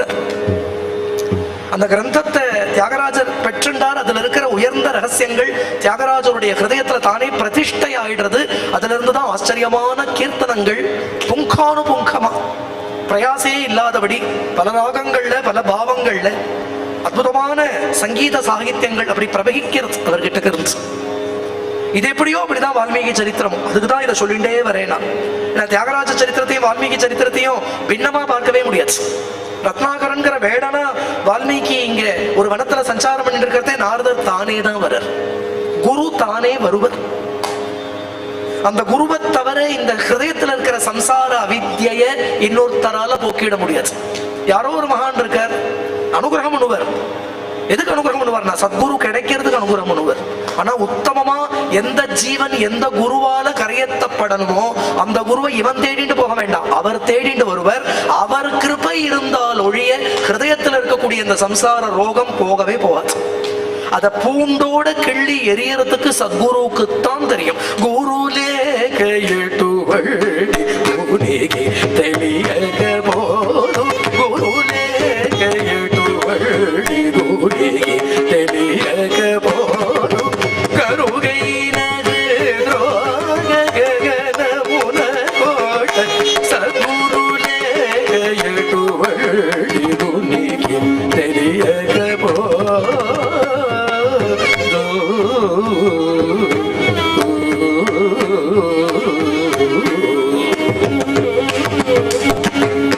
கருணை நகரோக ககனமுன கோட்ட சத்குருலே எட்டுவண்டி குணிக்கு தெளியக போது. எட்டுவண்டி குணிக்கு அப்படின்னு எப்பேற்பட்ட குணியா இருக்கட்டும், எப்பேற்பட்டவனா தான் இருக்கட்டும். அவன் மகாத்மாவா இருக்கலாம், அவதார புருஷனாவே இருக்கலாம், ஞானியா இருக்கலாம், சித்த புருஷனா இருக்கலாம், யோகியா இருக்கலாம். ஆனா இந்த ஜீவன் இந்த குருவால கரையேற்றப்படணும் அப்படிங்கறத ஈஸ்வரன் நிர்ணயம் பண்றான். நான் உன்னுடைய குருவா இருக்கேன்னு ஒருத்தர் வந்துவிட முடியாது. நீங்க வேணா என் குருவா இருக்கேளா நம்மளுமே கேட்டுவிட முடியாது. இந்த ஜீவன் இவரால கரையேற்றப்படணுங்கிற நிர்ணயம் ஈஸ்வரன் பண்ணணும். அந்த குரு கிட்டக்கை இந்த பகவானே கொண்டு தள்ளுவான் அந்த ஜீவனை. அந்த குரு கட்டாட்சத்தால இவன் சித்தத்தில் இருக்கிற கல்மஷத்தை போக்கிடுவர். அந்த குருவை தவிர இன்னொருத்தரால அதை பண்ண முடியாது. எட்டுவண்டி குணிக்கு தெளியக போதும். எது? கருகைன ஹிருத்ரோக ககனமுன கொட்ட. ஹிருத்ரோகம் அப்படின்னா சம்சாரம் அர்த்தம்.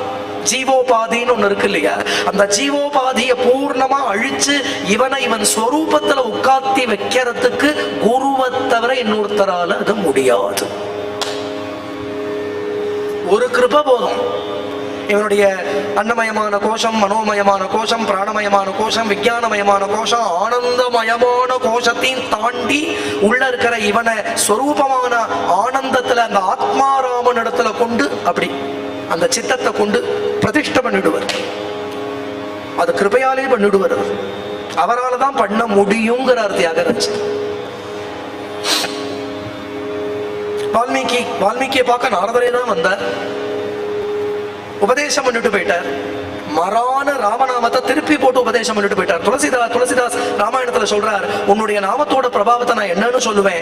நேரா ஜபமணினாலும் அதே பிரயோஜனம், உல்டாவா ஜபமணினாலும் அதே பிரயோஜனம். இது ரொம்ப அழகா ஒரு உதாரணம் நம்ம சத்குருநாதரே கொடுத்த. ஒரு சமயம் வயல்வெளியில சேங்கனூர்னு ஒரு கிராமம், நம்ம ஸ்ரீ அண்ணா அவதாரம் பண்ணின கிராமம், கும்பகோணம் பக்கத்துல, திருப்பனந்தாள் பக்கத்துல. ஸ்ரீ அண்ணாவுக்காக நம்ம குருநாதர் ஆச்சரியமா ஜென்மஸ்தான் நிர்மாணம் பண்ணியிருக்காருங்க. ஸ்ரீ அண்ணாவுடைய ஸ்ரீ விக்கிரகத்தை பிரதிஷ்டை பண்ணி அங்க நித்திய ஆராதனங்கள்லாம் நடக்கிறது. வேத பாராயணங்கள், பாகவத பாராயணங்கள்லாம் நடக்கிறது. ஒரு சமயம் அந்த வயல்வெளியில இப்படி நடந்து போயிட்டு இருக்கிறது கூட 2-3 பேர் நாங்கள்லாம் நடந்து போயிட்டு இருந்தோம். இப்படி பார்த்தா வித நெல் தூவின்னு இருந்த. வித நெல் தூவா இல்லையா, அப்பதானே முளைக்கும். இந்த வித நெல் தூவரத்தை இதை அப்படியே பார்த்துட்டு நின்று இருந்தார். எங்களை பார்த்து கேட்டார், இதை பார்த்தா என்ன தெரியறது அப்படின்னு. இப்படி தூவிண்டே போறான். அவன் தூவறத பாரு, என்ன தெரியறது? ஏதோ பெருசா சொல்ல போறான்னு தெரியுது. பேசாம கையை குவிச்சு விடணும், நீங்களே சொல்லுங்க. இதை எப்படி தூவறான் பத்தியோ? அவன் தூவரத்தை இந்த வெதனில் நேர விழறதா குறுக்க விழறதான்னு பார்த்துண்டெல்லாம் தூவல, எப்படி தூவிண்டு போறான்.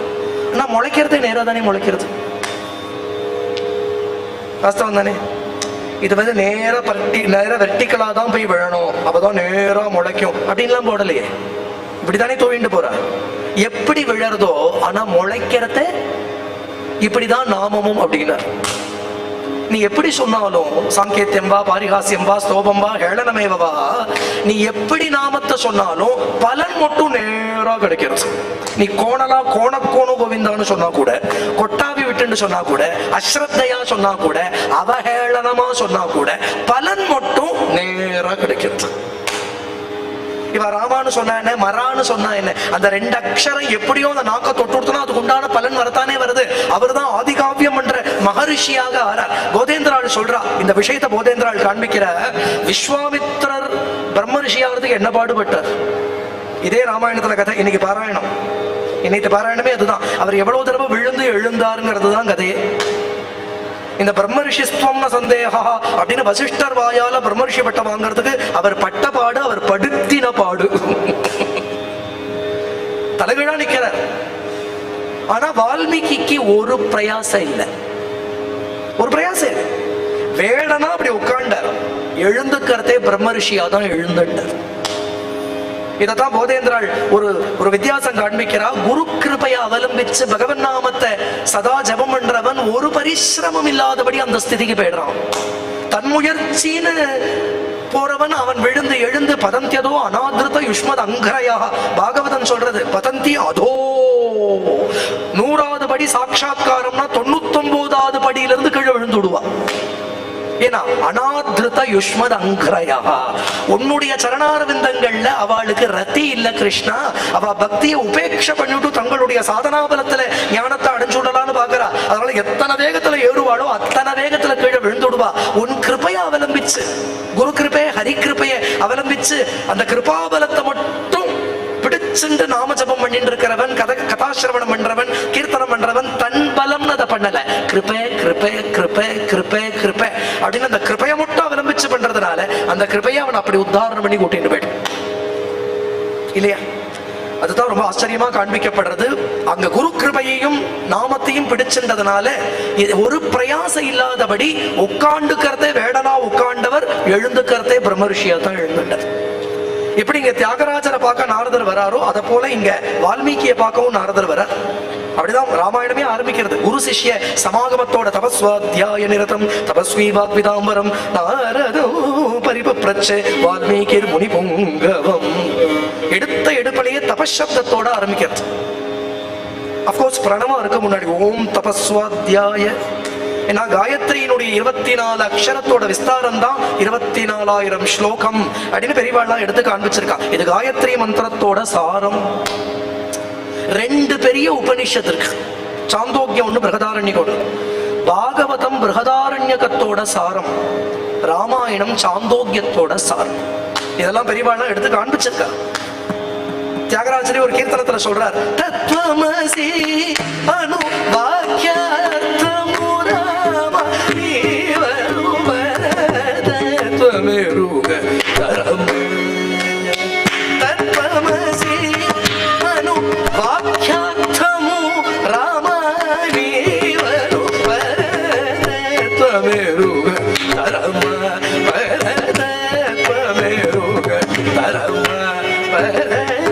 தத்வமேருக தரம்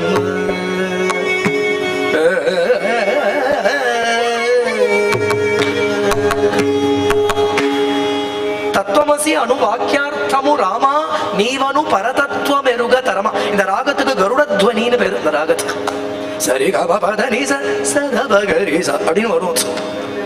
போறதே சங்கராபரணம், வரத்தே மோகனம். அது எதனாலே அப்படின்னு அதுவும் பாருங்க, பரதத்துவத்தை சொல்ற கீர்த்தனமா இருக்கிறதுனால கருடத்வனியில போட்டிருக்காரு. சந்தோமயேன கருடேன சமுக்கியமான சக்கராயுதோபியகமதாசு யதோ கஜேந்திரான். பரதத்துவத்தை சொல்ற கீர்த்தனம். கருடன் தான் பரத்வத்தை சொல்லிட்டு பரப்பர். கருடன்னா வேதம்னு அர்த்தம். வேதம் தானே பகவத் பரத்வத்தை சொல்லும் இல்லையா. நாராயண பரம்பரம தத்துவ நாராயண பரா அப்படின்னு பரதத்துவத்தை எடுத்து காண்பிக்கிறது வேதம். வேதம் இதை பரம்னு சொன்னாதான் பரம். அவ அபிப்பிராயம் இல்ல பரம்ங்கிறதுக்கு. அப்போ என்னன்னா கருடனுடைய துவனி தானே அந்த பரதத்துவம். அதனால பரதத்துவத்தை சொல்ற கீர்த்தனத்தை கருட துவனியில வச்சிருக்காரு. அது என்னது மேல நிதானமா டேக் ஆஃப் ஆகும், லேண்ட் ஆகிறது பட்டுன்னு லேண்ட் ஆயிடும். அப்படின்னு வந்துடும். அது ஏன் அப்படின்னு எங்கேயாவது பகவானை பத்தி பேசணும்னா கருடன் அப்படி லேண்டா வரும். டேக் ஆஃப் மட்டும் நிதானமா இருக்கும். எங்கேயாவது பிரவச்சனம் பண்ணணும்னா அப்படி வந்து குதிப்பலாம். அதனால போறதே சங்கராபரணம், வரத்தே மோகனம். எப்படி பாருங்களே, இது தத்துவமசி அணு வாக்கியார்த்தமும் ராமா நீவனு. தத்துவமசிங்கிற மகா வாக்கியத்தோட அர்த்தம் ஒரு ரூபத்தை எடுத்துட்டு தசரத ராஜகுமாரனா அவதாரம் பண்ணி எடுத்தோம். தத்துவமசிங்கிற மகா வாக்கியம் சாந்தோக்கியத்துல கிடைக்கிற மகா வாக்கியம். நாராயண தீர்த்தர் வந்து தரங்கத்துல பாடுறார், பிருந்தாவனம்னா எதுனா பிரகதாரண்யகமேவ பிருந்தாரண்யம்னு ஒரு தரங்கம் பாடி இருக்கார். 2 மகா கிரந்தம், 2 உபனிஷத் சாரம். ஆச்சரியமான விஷயம், ஆச்சரியமான ரகசியங்கள் இருக்கு உள்ள. சரித்திரமா முதல்ல கிடைக்கிறது. சரித்திரத்துக்குள்ளவே தியானம் பண்ண பண்ண பண்ண பண்ண அப்புறம் உள்ள இருக்கிற ரத்னங்கள்லாம், தத்துவங்கிற ரத்னங்கள்லாம் வெளிப்படும். அதனால நாரதர் வந்தார். நாரதருக்கு பூஜை பண்ணி ஆசனங்கள்லாம் கொடுத்து, அர்க்கிய பாத்தியங்கள்லாம் கொடுத்து. அர்க்கியம் பாத்தியம் ஆச்சமணியம்னா எதுனா ஆனந்த பாஷ்பம் தான். எப்படி இருந்த என்ன எப்படி பண்ணிவிட்டேள் குருதேவா. பண்டரும் வேதங்கள் படித்து உணர்ந்தாலும் உள்ளருள் இல்ல வீடில் ஒன்றுக்கும் உதவரு திழ்ந்த தேவிட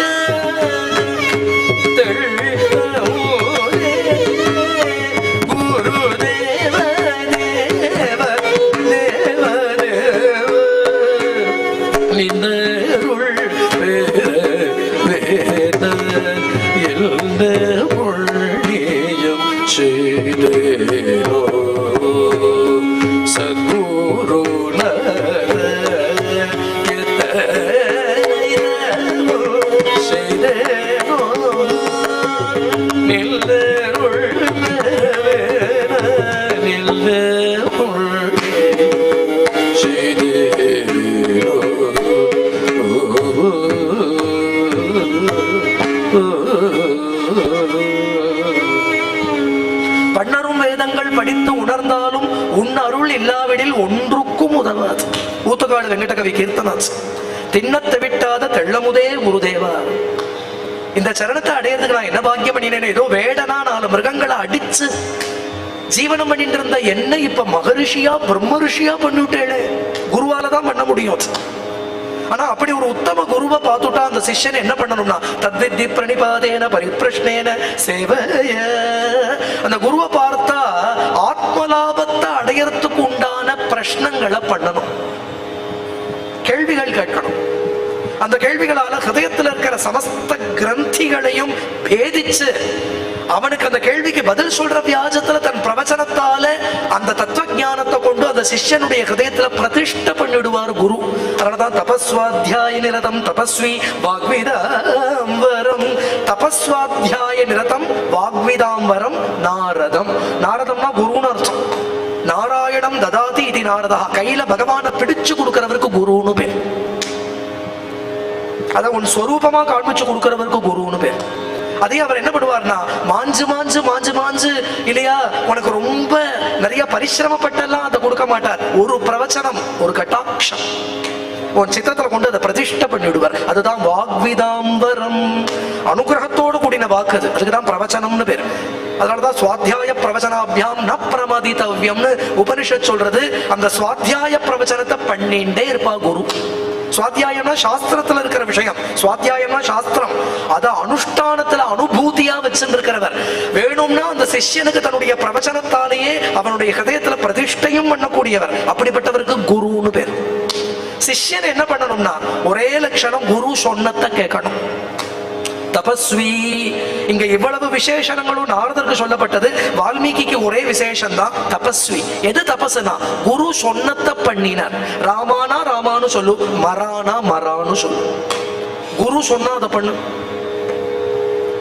இப்ப குரு கிட்ட தானே கேட்டுக்கணும். பகவானை பத்தி சொல்லுங்கோ அப்படின்னு குரு கிட்ட கேட்டுக்கணும். அதனாலதான் ஆத்மவித் சம்மத பும்சாம் ஸ்ரோதவ்யாதிஷு பரஹ ஸ்ரோதவ்யாதீனி ராஜேந்திர சந்தி சகஸ்ரஷா அபஷ்யதாம் ஆத்ம தத்துவம் கிரகேஷு கிரகமேதினாம். அங்க பரீட்சித்து சுகரை பார்த்து இந்த கேள்வி கேட்ட உடனே இந்த இடத்துல சொல்றார், வரியானேஷதே பிரஷ்னா கிருதோ லோகஹிதம் நிருபா. ஏ பரீட்சித்து, நீ கேட்ட கேள்வி உனக்காக மட்டும் கேட்டுக்கல, இந்த பிரபஞ்சத்துக்காகவே நீ கேட்டுண்டுட்ட. கேட்கணும்னா இப்படி கேட்கணும். இந்த மாதிரி யாராவது கேள்வி கேட்க மாட்டாளான்னு தான் ஞானிகள் காத்துன்னு இருக்கா. யாராவது பகவானை பத்தி சொல்லுங்க அப்படின்னு கேட்க மாட்டாளான்னு காத்துன்னு இருக்கா. கேட்டா வருஷிச்சுடுவா. கேட்கணுமே, அவாட்ட போய் கேட்கணுமே. கோன்வஸ்மின் சாம்பிரதம் லோகே குணவான் கஷ்ட வீரியவான் தர்மஜ்ஞஸ்ச கிருதஜ்ஞஸ்ச சத்யவாக்யோ திருடவ்ரதா சாரித்ரேண ச கோயுக்தா சர்வபூதேஷு கோஹிதா வித்வான் கஹ கஸ்ஸபக்தஸ்ச கஷ்சைக பிரியதர்சனः ஆத்மவான் கஹ ஜிதக்ரோதः த்யுதிமான் கோ அனசூயகः கஸ்ய விப்யதி தேவாஸ்ச ஜாதரோஷஸ்ய சம்யுகே. கேட்கணும்னா இப்படி கேட்கணும். 11 கேள்வி கேட்கிறார் வால்மீகி நாரதரை பார்த்து. 16 கேள்விகள் என்னன்னா, ஒரு மகா புருஷனை சொல்லுங்கோ, அவங்கிட்ட இந்த 16 இருக்கணும். இந்த 16 இருக்கிற ஒரு மகா புருஷன். கோன்வஸ்மின் சாம்பிரதம் லோகே, அதுலயே ஒரு கண்டிஷன். நீங்க சொல்ற மகாபுருஷன் வைகுண்டபதினு சொல்லக்கூடாது. நீங்க சொல்ற மகாபுருஷன் கைலாசபதினு சொல்லக்கூடாது. நீங்க சொல்ற மகாபுருஷன் சத்தியலோகத்தில் இருக்கிற பிரம்மான்னு சொல்லக்கூடாது. நீங்க சொல்ற அந்த மகாபுருஷனை இப்ப நான் போய் இந்த பூமியில பார்க்கக்கூடியவனா இருக்கணும். நான் போய் கதவு தட்டினா வாங்கோன்னு கதவு திறந்து என்ன உட்காந்து வச்சு பேசுறவரா இருக்கணும். சாம்பிரதம் லோகே, இந்த லோகத்துல இருக்கணும். இப்ப நான் போய் பார்க்கக்கூடியவரா இருக்கணும். ஆனா இத்தனை கல்யாண குணங்களோடு கூடின சமஸ்த கல்யாண குணாபிராமம்னு இவ்வளவு குணங்களோடு கூடினவரா இருக்கணும். அதுல முதல்ல எடுத்தது ஒரு குணத்தை சொல்றார், குணவான். குணவான் அப்படின்னா என்னன்னா, இந்த குணம் இருக்கு அந்த குணம் இல்ல அப்படின்னு ஒரு குணத்தை தள்ளாதபடி சமஸ்த கல்யாண குணங்களுடையவும் நிகேத்தனமா இருக்கணும். நீ எந்த குணத்தை சொல்லு, அவர்கிட்ட இருக்கணும். அதனாலதான் பெரியவாள்லாம் ஒரு விசாரம் பண்ணுவா. என்ன விசாரம்னா, குணங்களால ராமருக்கு அழகா, ராமரால குணங்களுக்கு அழகா அப்படின்னு ஒரு விசாரம். அதுல கடைசியில தீர்மானம் பண்ணினா என்ன தீர்மானம் பண்ணினானா, ராமரால குணங்களுக்கு ஒரு சோபம் வந்து கொடுத்தான். குணங்களால ராமருக்கு சோபை இல்ல, இந்த ராமர் கிட்ட இந்த குணங்கள்லாம் பிரகாசிக்கிறது, இந்த குணங்களுக்கு அபரிமிதமான ஒரு சோபம் வந்து கொடுத்தான். சுஜன ஜீவன ரம சுகுண பூஷண ரம. இவ்வளவு குணங்களும் ஒருத்தன்கிட்ட இருக்க முடியுமானா, அப்ப காஞ்சி மகாபரிவாத இதுக்கு சொல்ற, சமஸ்த கல்யாண குணங்களும் ஒருத்தர்கிட்ட இருக்குன்னா என்ன அர்த்தம் அப்படின்னா, அத்தனை குணங்களுக்கும் அப்பாற்பட்டவர்னு அர்த்தம்னு அர்த்தம். சொல்றது புரியுது? ஆகாசம் எல்லாத்தையும் என்கம்பஸ் பண்றது. எல்லாத்தையும் என்கம்பஸ் பண்றதுன்னா பிரபஞ்சத்தையே என்கம்பஸ் பண்றது, பிரம்மாண்டத்தையே என்கம்பஸ் பண்றது. புரியுறதா? அந்த ஆகாசமும் என்ன ஆயிடுறதுன்னா பிரளயத்துல இவன்கிட்ட போய் ஒடுங்கி போயிடுறது. ஆகாசமும் இல்லாத பிரளயத்துல சர்வமும் தங்கிட்ட வந்து ஒடுங்கி இருக்கிறத இந்த பரமாத்மா சாட்சியா பார்த்துட்டு இருக்காரு. புரியுறதோ? ஆகாசத்துக்கு வந்து இப்போ அகண்டமா இருக்கணும்னா ஒரு உதாரணம் ஆகாசத்தை தான் சொல்ல வேண்டியிருக்கு. ஆனா இது கூட இல்லாத, இது கூட ஒரு உபாதி தான். இது கூட ஒரு உபாதின்னு சொல்றது சாஸ்திரம். எல்லாத்துக்கும் சாஸ்திரம் தான் பிரமாணம். ஆகாசத்தை விட அகண்டம் ஒண்ணு கிடையாது. பிரம்மலோகத்துல இருந்து பாதாள பர்யந்தம் எல்லாம் ஆகாசத்துல அடக்கம்னுட்டா இதையே ஒரு உபாதின்னு சொல்றது சாஸ்திரம். இதைவே அவங்கிட்ட போய் ஒடுங்கி போயிடுறது அப்படின்னு, பிரளயத்துல போய் ஒடுங்கி போயிடுறதுன்னு சொன்னா, அப்ப அதை விட அகண்டம் பகவான் இல்லையோ? அவனை எந்த குணத்துக்குள்ளையும் அடக்கிட முடியாது. அத்தனை குணங்களையும் தன் கிருபையால தரிக்கிறான். அது ஒரு குணம் இல்லை, இந்த குணம் இல்லை, எல்லா குணங்களையும் தரிக்கிறான் அப்படின்னு ஆகாசத்தை போல. அப்ப இது வந்து மேங்களூர் ஆகாசம், அது வந்து இது கோகர்ண ஆகாசம், இது கோவா ஆகாசம், இதை பிரிச்சு விட முடியாது. அது சர்வத்தையும் தரிக்கிறது. புரியுறதா? அப்ப அகண்டமா ஆகாசத்தை விட அகண்டம் இல்ல, அதை விட அதுவும் ஒடுங்கி ஒரு வஸ்து அதையும் சாட்சியா பார்த்துட்டு இருக்குன்னா அவனுடைய அகண்டத்துவத்தை நீ என்ன சொல்றது? அப்ப சர்வ குணங்களும் ஒருத்தன் இடத்துல பிரதிஷ்டையா இருக்குன்னா என்ன அர்த்தம்னா, இது அத்தனைக்கும் அப்பாற்பட்டவன். அத்தனைக்கும் அப்பாற்பட்டம். இத்தனை என்கம்பஸ் பண்ண முடியறது அவனால அப்படின்னுட்டா இவ்வளவுதான் அவனை நீ சொல்லிட முடியாது. குணங்கள் இல்லாதவன்னா என்ன அர்த்தம்னா, சர்வ குணங்களையும் சர்வ கல்யாண குணங்களையும் தன்னத்துல வச்சிருக்கிறவன் அர்த்தம். அதனால இவ்வளவுதான் அவனை பரிமிதப்படுத்தி விட முடியாதுன்னு அர்த்தம். நிர்குணம்னு அர்த்தம். அதனால நிர்குணம்னு அர்த்தம். சமஸ்த கல்யாண குணங்களும் ஒருத்தங்கிட்ட இருக்குன்னா என்ன அர்த்தம்னா, இல்லையா, எதை வேணுமோ அதை தரிச்சுப்பான், இல்லையா, அதுக்கு சம்பந்தப்படாதவனா அதுக்கு அப்பாற்பட்டவனாவும் இருப்பான் அப்படின்னு அர்த்தம்னு மகாபரிவா இதை ஒரு இடத்துல நிர்ணயம் பண்ணி காண்பிக்கிறார். சமஸ்த கல்யாண குணங்கள்லாம் என்ன அர்த்தம்னா எல்லாத்துக்கும் அப்பாற்பட்டவன் அர்த்தம். எவ்வளவு பெரிய இன்ஃபரன்ஸ், எவ்வளவு அழகான இன்டர்பிரேஷன். குணவானு கஷ்ட வீரியம்னா அந்த வீரியத்துக்கு, அந்த வீரியம் நினைச்சா இத போல கோட்டி பிரம்மாண்டங்களை உண்டு பண்ணி நிறுத்தி தனக்குள்ள ஒடுக்கிக்கிற வீரியம். சாமானிய வீரியம் இல்ல, புரியுறதா? ஏன்னா திடீர்னு சீதையை காணும்னு பரிதவிக்கிறதே ராமர் சொல்றார், வேணும்னா ஒரு பிரளயத்தை கொண்டு வரட்டும் அப்படின்னு கேட்கிறார். வேணும்னா ஆகாசத்துல இருக்கிற நட்சத்திரங்களை எல்லாம் கீழே உதிர்கட்டா, பூமியை மேல கொண்டு போட்டா, ஆகாசத்தை கீழே கொண்டு வரட்டா, பண்ணுவேன் அப்படிங்கிறார். என்னுடைய ஒரு ஷரத்தால பண்ணிடுவேன் அப்படிங்கிறார். ஆஞ்சநேயர் பின்னாடி சொல்ல போறார், ராவணனை பார்த்து சொல்ல போறார், அவரை யாருன்னு நினைச்சுட்டு இருக்கேன். இத போல ஒரு பிரம்மாண்டத்தை புனரேவ ததா சிரஷ்டும் சக்தோ ராமோ மகாயசாஹா சபூதானு சச்சராச்சரானு.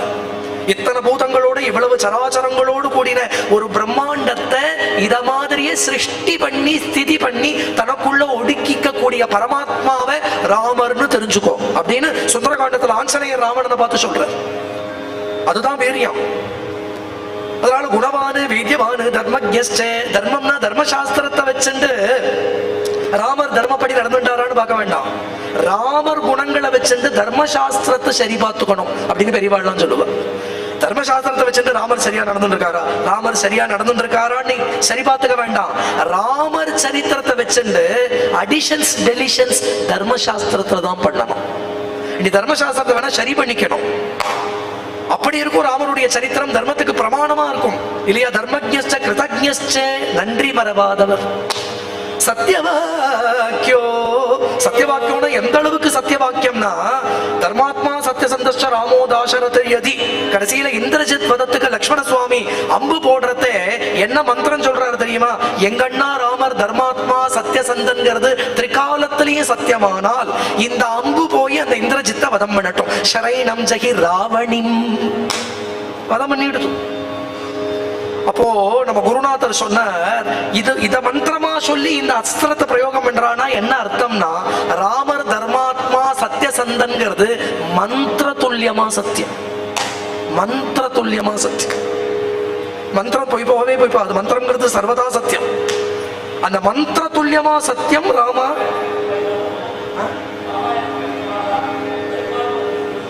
ஹோமமே அதுதான். ராமாயண கடைசியில ஹோமம் இந்த மந்திரத்தை சொல்லி ஹோமம். அப்ப மந்திர துல்லியமா சத்தியம் பிரமாணம் அவளே சொல்றாள் இல்லையா? ஆச்சரியமான விஷயம். சத்தியவாக்கியோ திருடவு விரதா. விரதம்னா அப்படி ஒரு விரதம், விரதம்னு எடுத்துட்டார். ஆனால் அந்த விரதத்துல அப்படி பிரதிஷ்டிதமா இருப்பார்.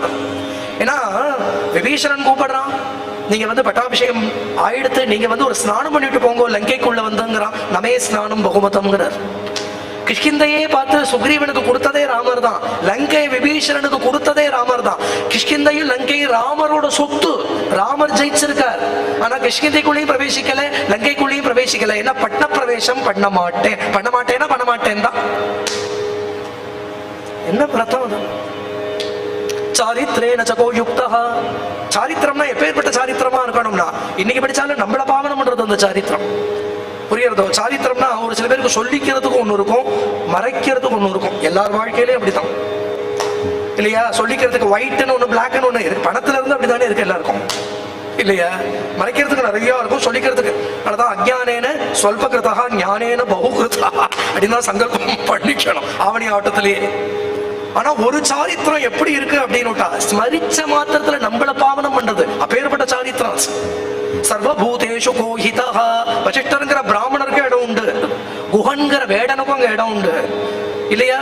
அங்க ஜாம்பவான்கிற கரடிக்கும் இடம் உண்டு, சபரிங்கிற வேடுவச்சிக்கும் இடம் உண்டு, விபீஷணன்கிற ராட்சசனுக்கும் இடம் உண்டு, சுக்ரீவன்கிற வானரனுக்கும் இடம் உண்டு. சர்வபூதேஷு கோஹித வித்வான் கஹ. அதனால கையாலாகாதவர்னு நினைச்சுடாதே, வித்வான். சர்வசாஸ்திரார்த்த தத்துவஜ்ஞா ஸ்மிருதிவானு பிரதிபானவானு. ப்ரஹஸ்பதிக்கு சமமான வித்வத்துடையவர் ராமர்.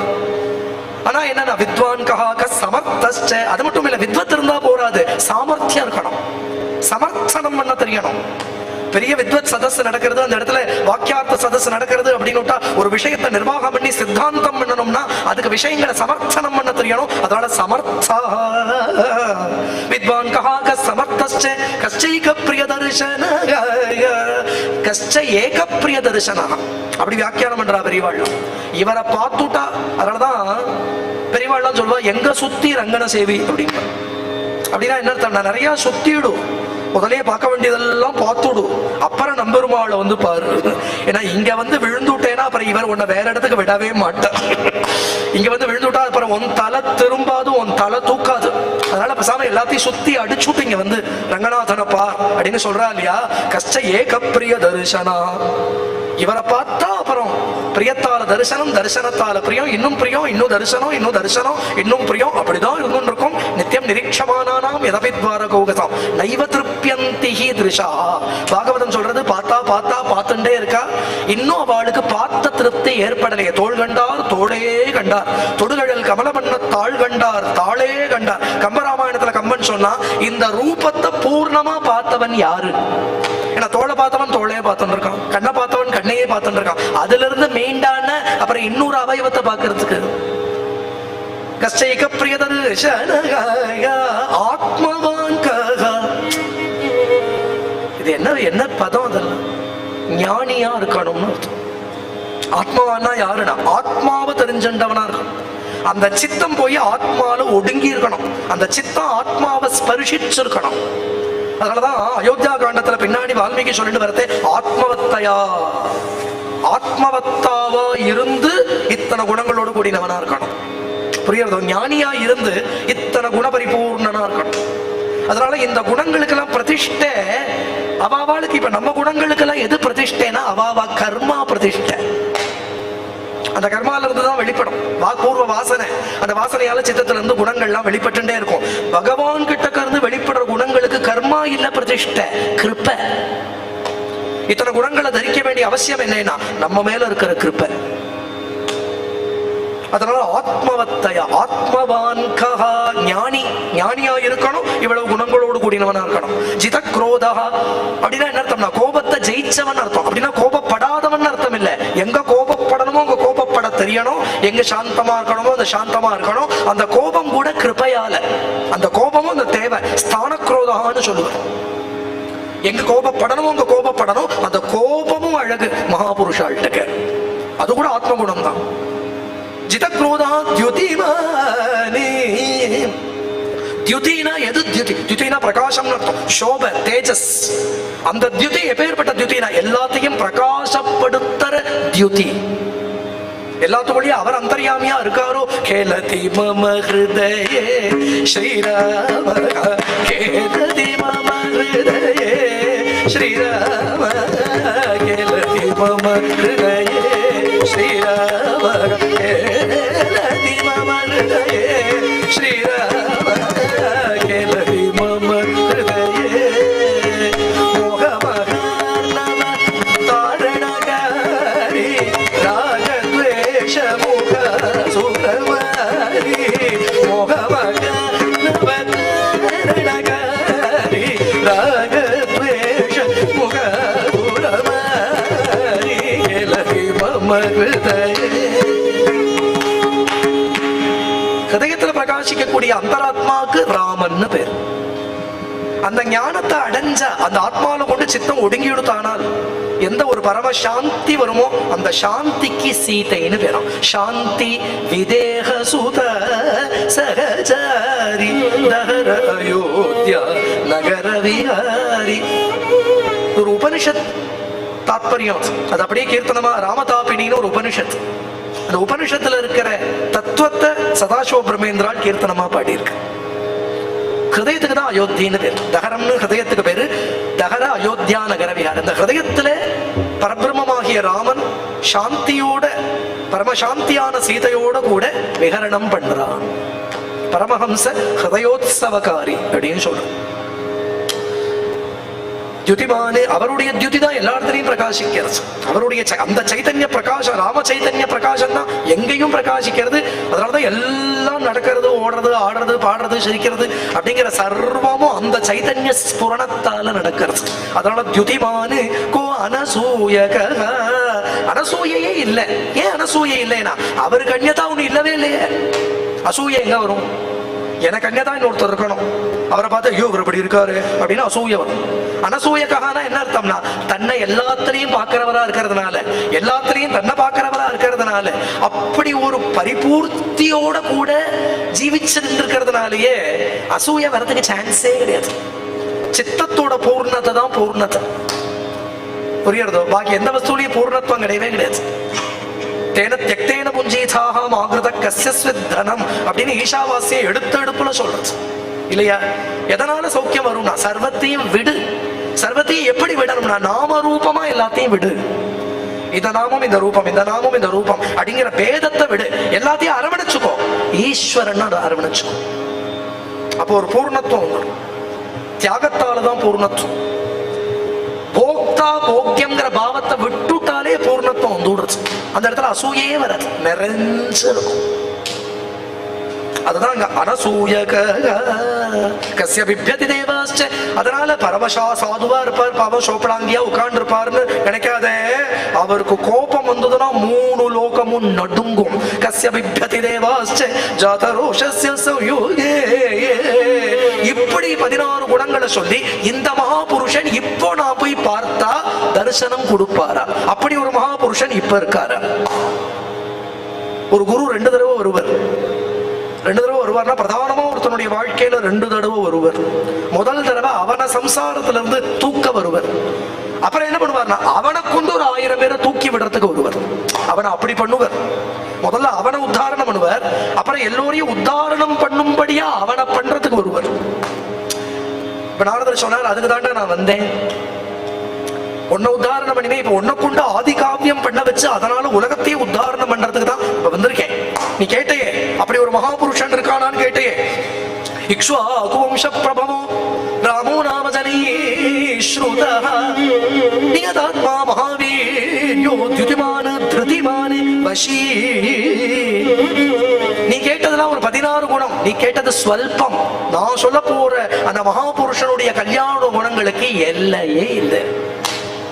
சம்க்ஷேபமா ராமாயணத்தை சொல்லிட்டு நாரதர் கிளம்பிவிட்டார். பூர்ணமா முதல் பாலகாண்டத்துல பிரதம சர்க்கம் சம்க்ஷேப ராமாயணம். இதுதான் வாக்விதாம்பரம். அந்த குரு என்ன பண்ணுவார்னா பிரவச்சனம் பண்ற மாதிரி அந்த ராம தத்துவத்தை உன் சித்தத்துல பிரதிஷ்டை பண்ணிட்டு போயிடுவார். அது ஏதோ பிரவச்சனம் சாமானிய பிரவச்சனம் இல்லை. சொற்பொழிவாளர்கள் ஒரு சில பேர் சொற்பொழிவுன்னு ஒண்ணு பண்ணுவா. அதுக்கும் பிரவச்சனத்துக்கும் மலைக்கும் மடுவுக்கும் இருக்கிற வித்தியாசம் கூட கிடையாது. பிரவச்சனம்ங்கிறது ஸ்வானுபவம். அதுவும் சிஷ்யனை உத்தாரணம் பண்ணணுங்கிற சங்கல்பத்தோட ப்ரூயுஹு ஸ்னிக்தஸ்ய சிஷ்யஸ்ய குரவோ குஹ்யமப்யுத தன் ஹிருதயத்தில் இருக்கிற அந்த அனுபவத்தை அப்படி கொண்டு பிரதிஷ்டை பண்ணிடுவான்.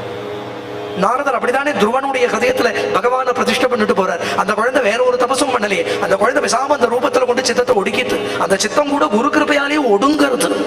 5 மாசம் அந்த குழந்தைக்கு பூர்ண சமாதி சித்திச்சு கொடுத்து அப்படின்னு தான் பாகவதம் சொல்றது. அத்தனையும் குரு கிருபையால நடக்கிறது. இதுக்குதான் வாக்விதாம்பரம்னு பேர். நாரதர் எந்த ராம குணத்தை சொல்லிட்டு போனாரோ அதுலயே வால்மீகி சித்தம் ரமிக்கிறது. அன்னைக்கு மாத்தியானிக அனுஷ்டானம் பண்ணணும், மாத்தியானிக ஸ்நானம் பண்ணணும், திரிகால ஸ்நானம் உண்டு. பரத்வாஜன்கிற சிஷ்யனை கூட அழிச்சுட்டு தமசா நதிக்கு போறார். தமசா நதியை சுத்தி இருக்கிற வாதாவரணத்தை பார்க்கிறார். மயில்கள் ஆடுறது, கோயில்கள் கூவுறது. மதவிக பரிமள விழிதே நவமாலிகையாதி சுக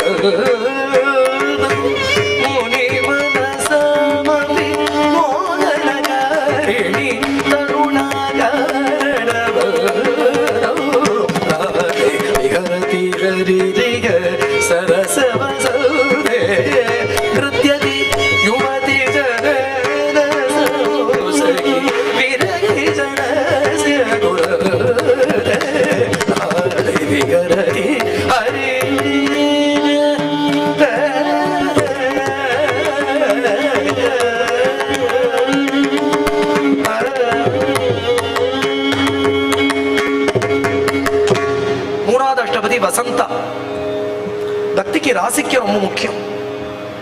அப்பதான் நாலாவது சந்தன சர்ச்சித நீலகளே வரபீத சரவணமாலி. சித்தம் முதல்ல பிருந்தாவனமா ஆனா தான் அங்க ராசம் நடக்கும். ராசவிகாரி சித்தத்துக்கு வரணும்னா உன் சித்தம் கரடு முரடா இருந்தாலும் நடக்காது.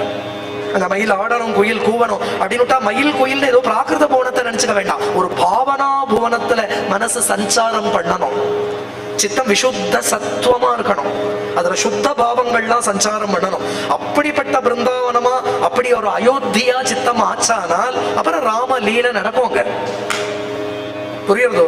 ராசிக்கு ரொம்ப முக்கியம். பக்திக்கு பக்திங்கிறது எப்படின்னா வகவகையா போஜனம் பண்ற மாதிரி. ஞானம்ங்கிறது எப்படின்னா சுத்தான்னத்தை சாப்பிடுற மாதிரி. ஞான மார்க்கம்ங்கிறது எப்படின்னா ஒரு சரஸ்ல ஸ்நானம் பண்ற மாதிரி. பக்திங்கிறது அருவியில ஸ்நானம் பண்ற மாதிரி. சொல்லிட்டே போலாம். ஞானம்ங்கிறது ஆதார ஸ்ருதி மாதிரி, பக்திங்கிறது ரெகமதனி மாதிரி. அதுல 3 ரீ 3 கா 2 மா 3 தா 3 நீ அப்படி. அலங்கார போஜனம் பகவக பூஜி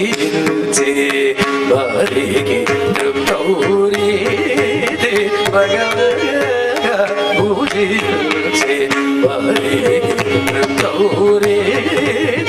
சகுணத்ய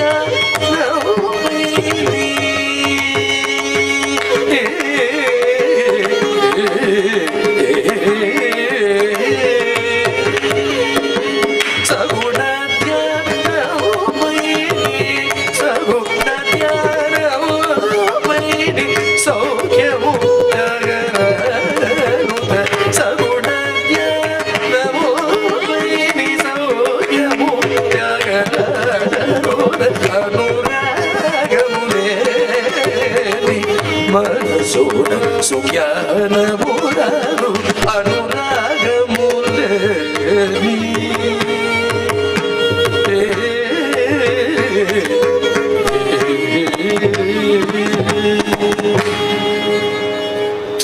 அற்புதமான கீர்த்தனம், ஒன்னொன்னு மணிமணியான கீர்த்தனம். அனுராகமுலேனி சுஞானமு ராது. சித்தத்துல பிரேம இல்லாம ஞானம் எங்க இருந்து வரும்?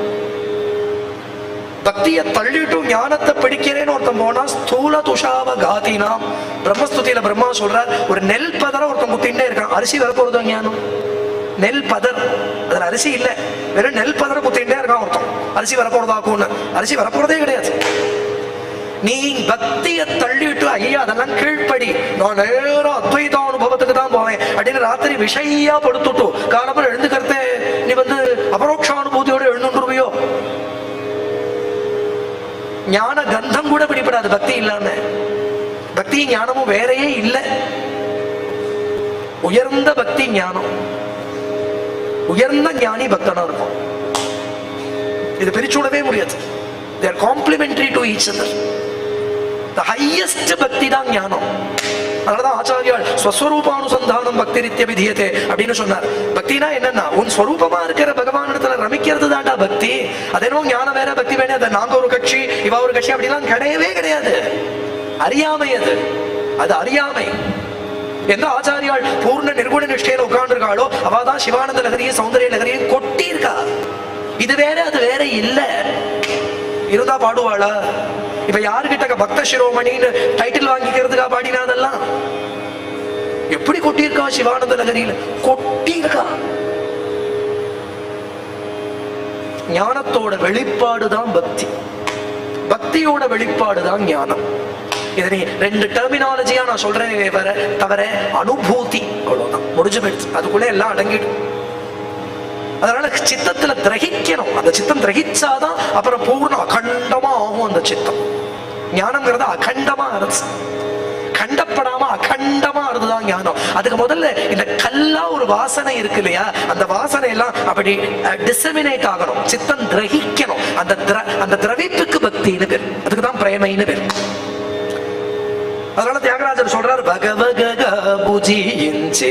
நல்ல விதவிதமா சாப்பிடுறவனுக்கு எப்படி ருச்சிகரமா பசி போறதோ அது போலதான் பக்தனுடைய சித்தமும் ருச்சிகரமா வாத்சல்யம், சக்கியம், மாதுரியம், தாஸ்யம், சாந்தம்ங்கிற பல பாவங்கள்ல நல்ல அலங்கார போஜனம் பண்றாப்பல இப்படி விவித பாவங்கள்ல பக்தி பண்ணி அவன் சம்சார தாபம் போயிடும். இவன் எதுக்கு இத்தனையும் சொல்லிட்டு வரேன்னா, வால்மீகி சித்தம் தன்னை சுத்தி இருக்கிற இந்த பிரகிருதி சௌந்தரியத்துல ரமிக்கிறது. எப்படி கோயில் கூவுறது, எப்படி மயில் ஆடுறது, பஞ்சமஸ்வரத்துல எப்படி கூவுறது, இப்படியே ரசிச்சுட்டு இருக்காரு. ஏன்னா அவரோட சித்தம் கவி ஹிருதயமா இருக்கு. அதனால ரசிகாகா பாவுகாகா அப்படின்னு பாகவதம் கூப்பிடுறது நம்மள. யாரெல்லாம் ரசிகாளோ பாவுகாளோ நீங்கள்லாம் வாங்கோ பாகவதம் கேட்கறதுக்கு. ஏன்னா பக்திக்கு ஆதாரம் ராசிக்கம். ராசிக்கத்திலிருந்து அப்புறம் அந்த பாவ பக்திக்கு போகணும். முதல்ல ரசிக்க தெரியணும். முதல்ல ஒரு நல்ல கானம் ஆஹா, ஒரு நல்ல கோலம் ஆஹா, அதையே பகவானுக்கு திருப்பி விட்டுட்டா, அதையே பகவத் விஷயத்துல அர்ப்பணம் பண்ணிவிட்டா அது பாவுகாள்னு பேர். ரசிகனா இருந்து பாவுகனா ஆகணும். எல்லாத்தையும் ரசிக்கிறதுக்கு ராசிக்கம்னு பேரு இல்லையா? அது அத்தனையும் கிருஷ்ண விஷயத்துல திருப்பி விட்டுட்டா அவளுக்கு பாவுகாள்னு பேர். புரியுறதோ? ராசிக்கம் வேணும் முதல்ல. இப்ப கவி ஹதயமா அவருடைய ஹதயம் ஆனதுனால இடையே ஒன்னொன்னையும் பார்த்து பார்த்து ரசிச்சுன்னு இருக்கார். இந்த பரத்வாஜன்கிற சிஷ்யன் என்ன இருக்கான், அங்க 2 கிரௌஞ்ச பட்சி ஒரு மரத்துல அப்படி கிளகிலா பிலபிலான்னு சப்தம் கொடுத்துன்னு இருக்கு. அதை பார்த்து அப்படியே ரசிச்சுன்னு இருக்கார். அது அழகா கூவறது. ஏன்னா அஷ்டபதியிலேயே காக்கலி கலகலை உக்கீர்ண கர்ணஜ்வரா நீயந்தே பச்சிகை அப்படின்னு அழகா ஸ்லோகம் பண்ணிட்டு போறார் ஜெயதேவர். ஜோடியா இருக்கிற பட்சி காக்கலி கலகலகல பிலபிலான்னு சப்தம் கொடுக்குமா. என்ன சேர்ந்து இருக்கும் இல்லையோ, மிதுனமா இருக்கு. ஒரு வேடன் பார்த்துட்டு இருந்தான், இவரும் பார்த்துட்டு இருக்காரு. இவரும் வேடனா இருந்தவர் தான், ஞாபகம் வச்சுக்கணும். அந்த வேடன் என்ன பண்ணினா ஒரு அம்பு போட்டுட்டான், ஒரு பட்சியை அடிச்சுட்டான். இன்னொரு பட்சி இப்ப குஹூ குஹூன்னு கத்துறது. ஏன்னா விரகத்துல கத்துறது. இத்தனை நாளி காகலி கலகலகின்னு சேர்ந்து இருக்கிறதே சந்தோஷ துவனி கொடுத்துருந்தது. இப்ப தன்னுடைய பிரியன் போயிட்டானேன்னு விரகத்துல கத்துறது. இத பார்த்ததும் வால்மீகிக்கு தாங்கல. உடனே ஒரு ஸ்லோகம் வந்துச்சு. முதல் ஸ்லோகம் இதுதான். மானிஷாத பிரதிஷ்டாந்தம் அகமா சாஸ்வதி சமாக மிதுனாதேகம் அவதி காமமோகிதோ. ஏ வேடா, நீ ரொம்ப காலம் ஜீவிச்சிருக்க மாட்ட. ரொம்ப சீக்கிரத்துல உன்னுடைய பிராணன் போயிடும். இந்த 2 கிரௌஞ்ச பட்சிகள்ல ஒரு பட்சியை அடிச்சு இன்னொரு பட்சிக்கு தாழாத வேதனையை கொடுத்துட்டே இல்லையா, நீ ரொம்ப காலம் ஜீவிச்சிருக்க மாட்ட அப்படின்னு ஒரு சாபம். ஆனா அந்த சாபம் ஸ்லோகமா வந்தது. ஒரு ஆச்சரியம். இதுதான் அவர் வாக்குல இருந்து வந்த முதல் ஸ்லோகம் ராமாயணத்துக்கு, மங்கள ஸ்லோகம். இந்த ஸ்லோகத்தை பண்ணிட்டு சபிச்சுட்டு போயிட்டார். தன்னுடைய ஆசிரமத்துல போய் அப்படியே உட்கார்ந்து இருக்கார். பார்த்தா பிரம்மா வர்றார்.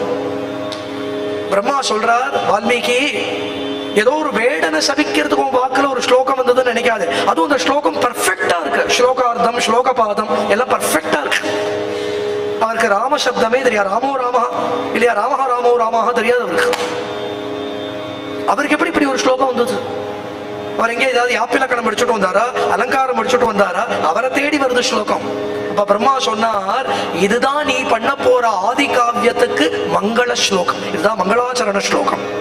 அது எப்படி பெரியவாள் அழகா அதுக்கு சொல்லித்தரா நமக்கு. நிஷாதா அப்படின்னா வேடா அப்படின்னு அர்த்தம்.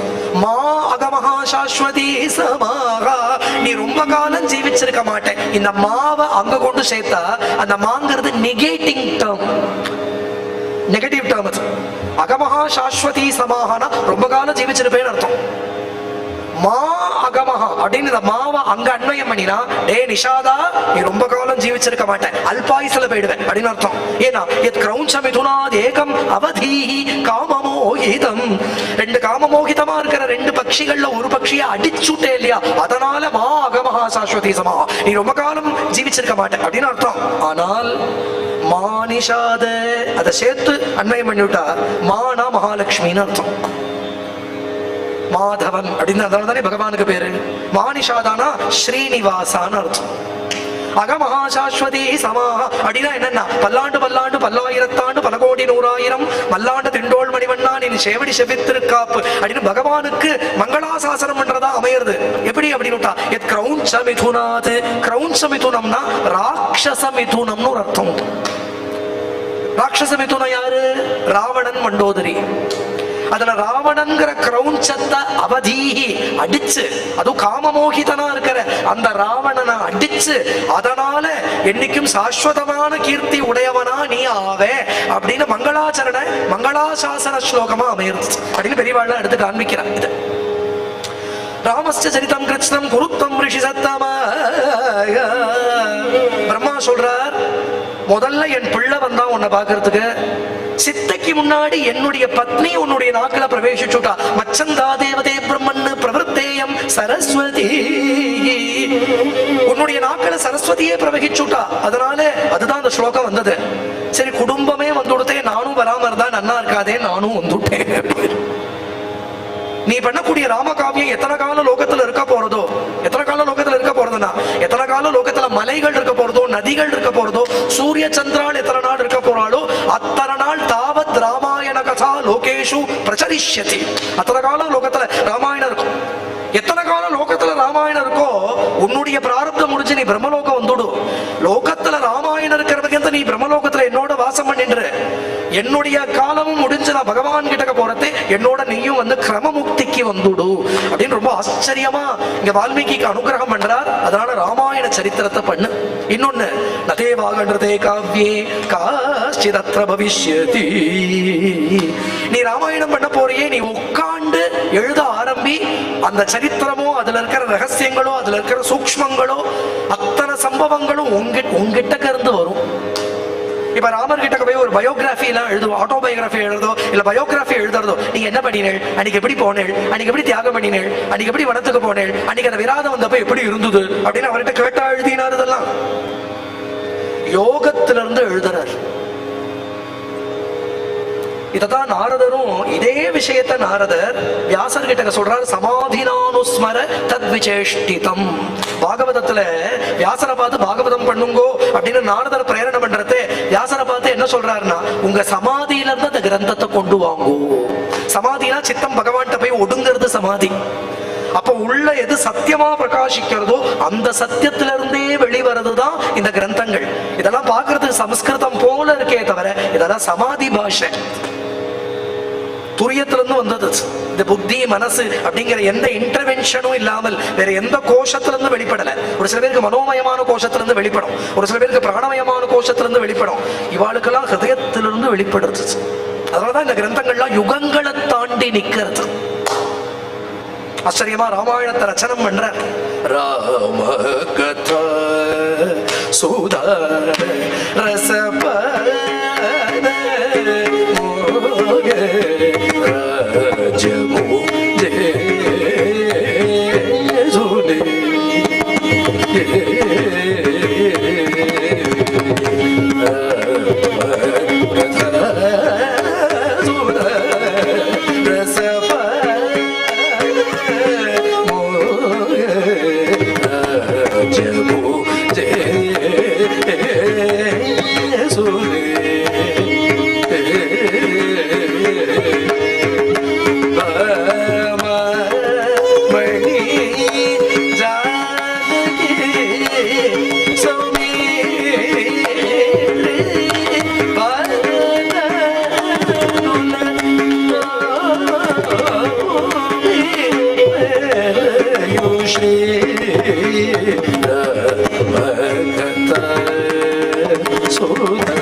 தியாகராஜன் சொல்றார், ராமா நீ ஒரு ராஜ்யம் பண்ணின, உன்னுடைய ராஜ்யத்துல சர்வ சௌக்கியங்களும் இருந்ததுன்னு வால்மீகி பட்டாபிஷேக சர்க்கத்துல சொல்ற.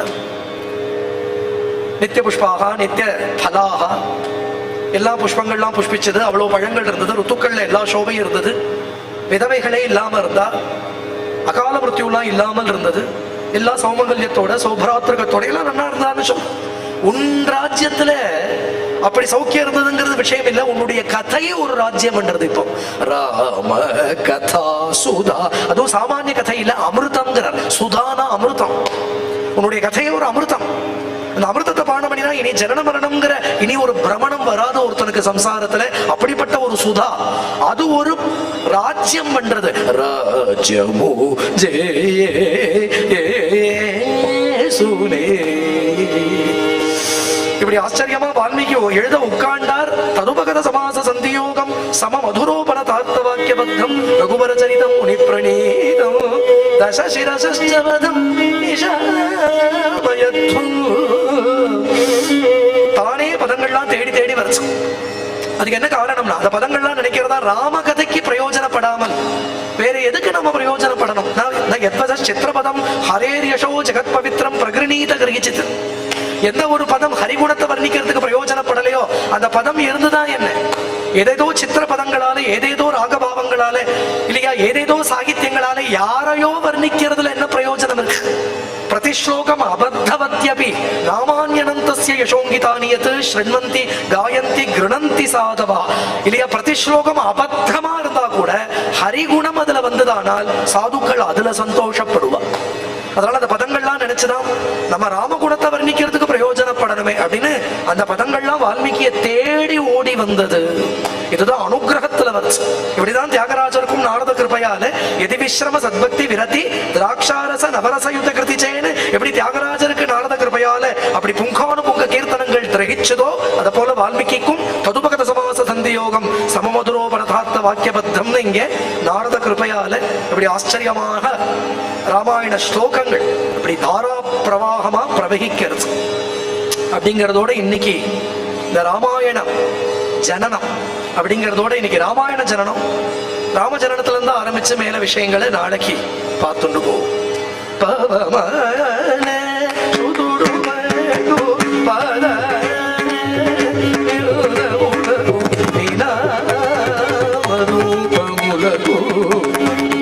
ஜய மங்களம் ராஜீவ நயன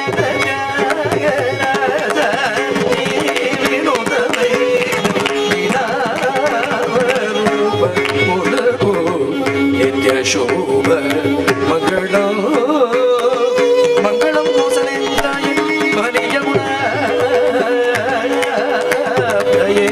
चक्रवर्ती तनुजाय सर्वभौमाय मंगल.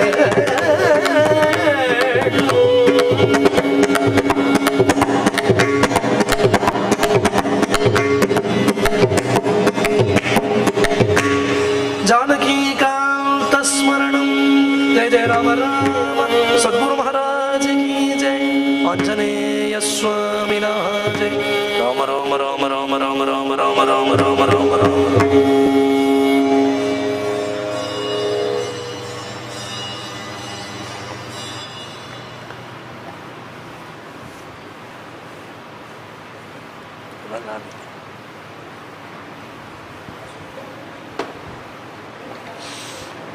कृष्णा हरे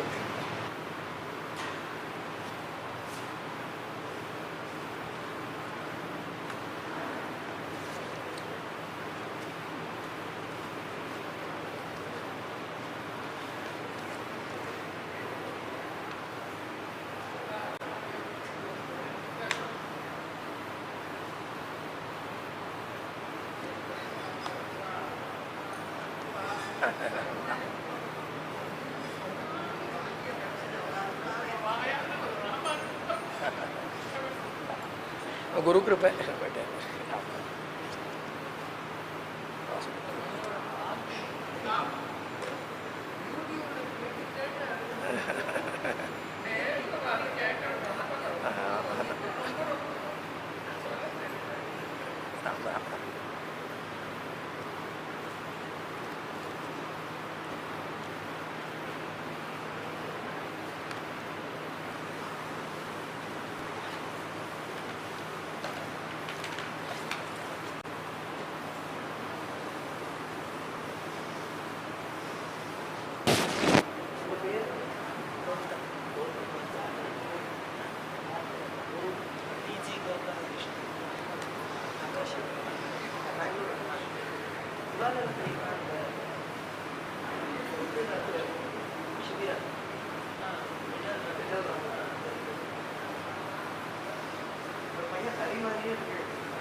உங்க பேரு கிருஷ்ணபவன்.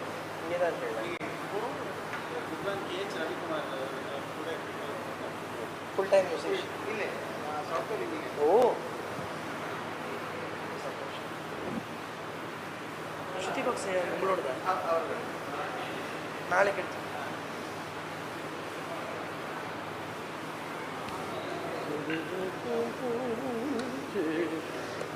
நம்மளுக்கு இது ஃபஸ்ட் எக்ஸ்பீரியன்ஸ். ஓ, இந்த மாதிரி இங்கே காரியமாக ஏதாவது மிஸ்டேக் ஆகிருக்குன்னா ரொம்ப நல்லா இருக்கு, ரொம்ப நல்லா இருக்கு.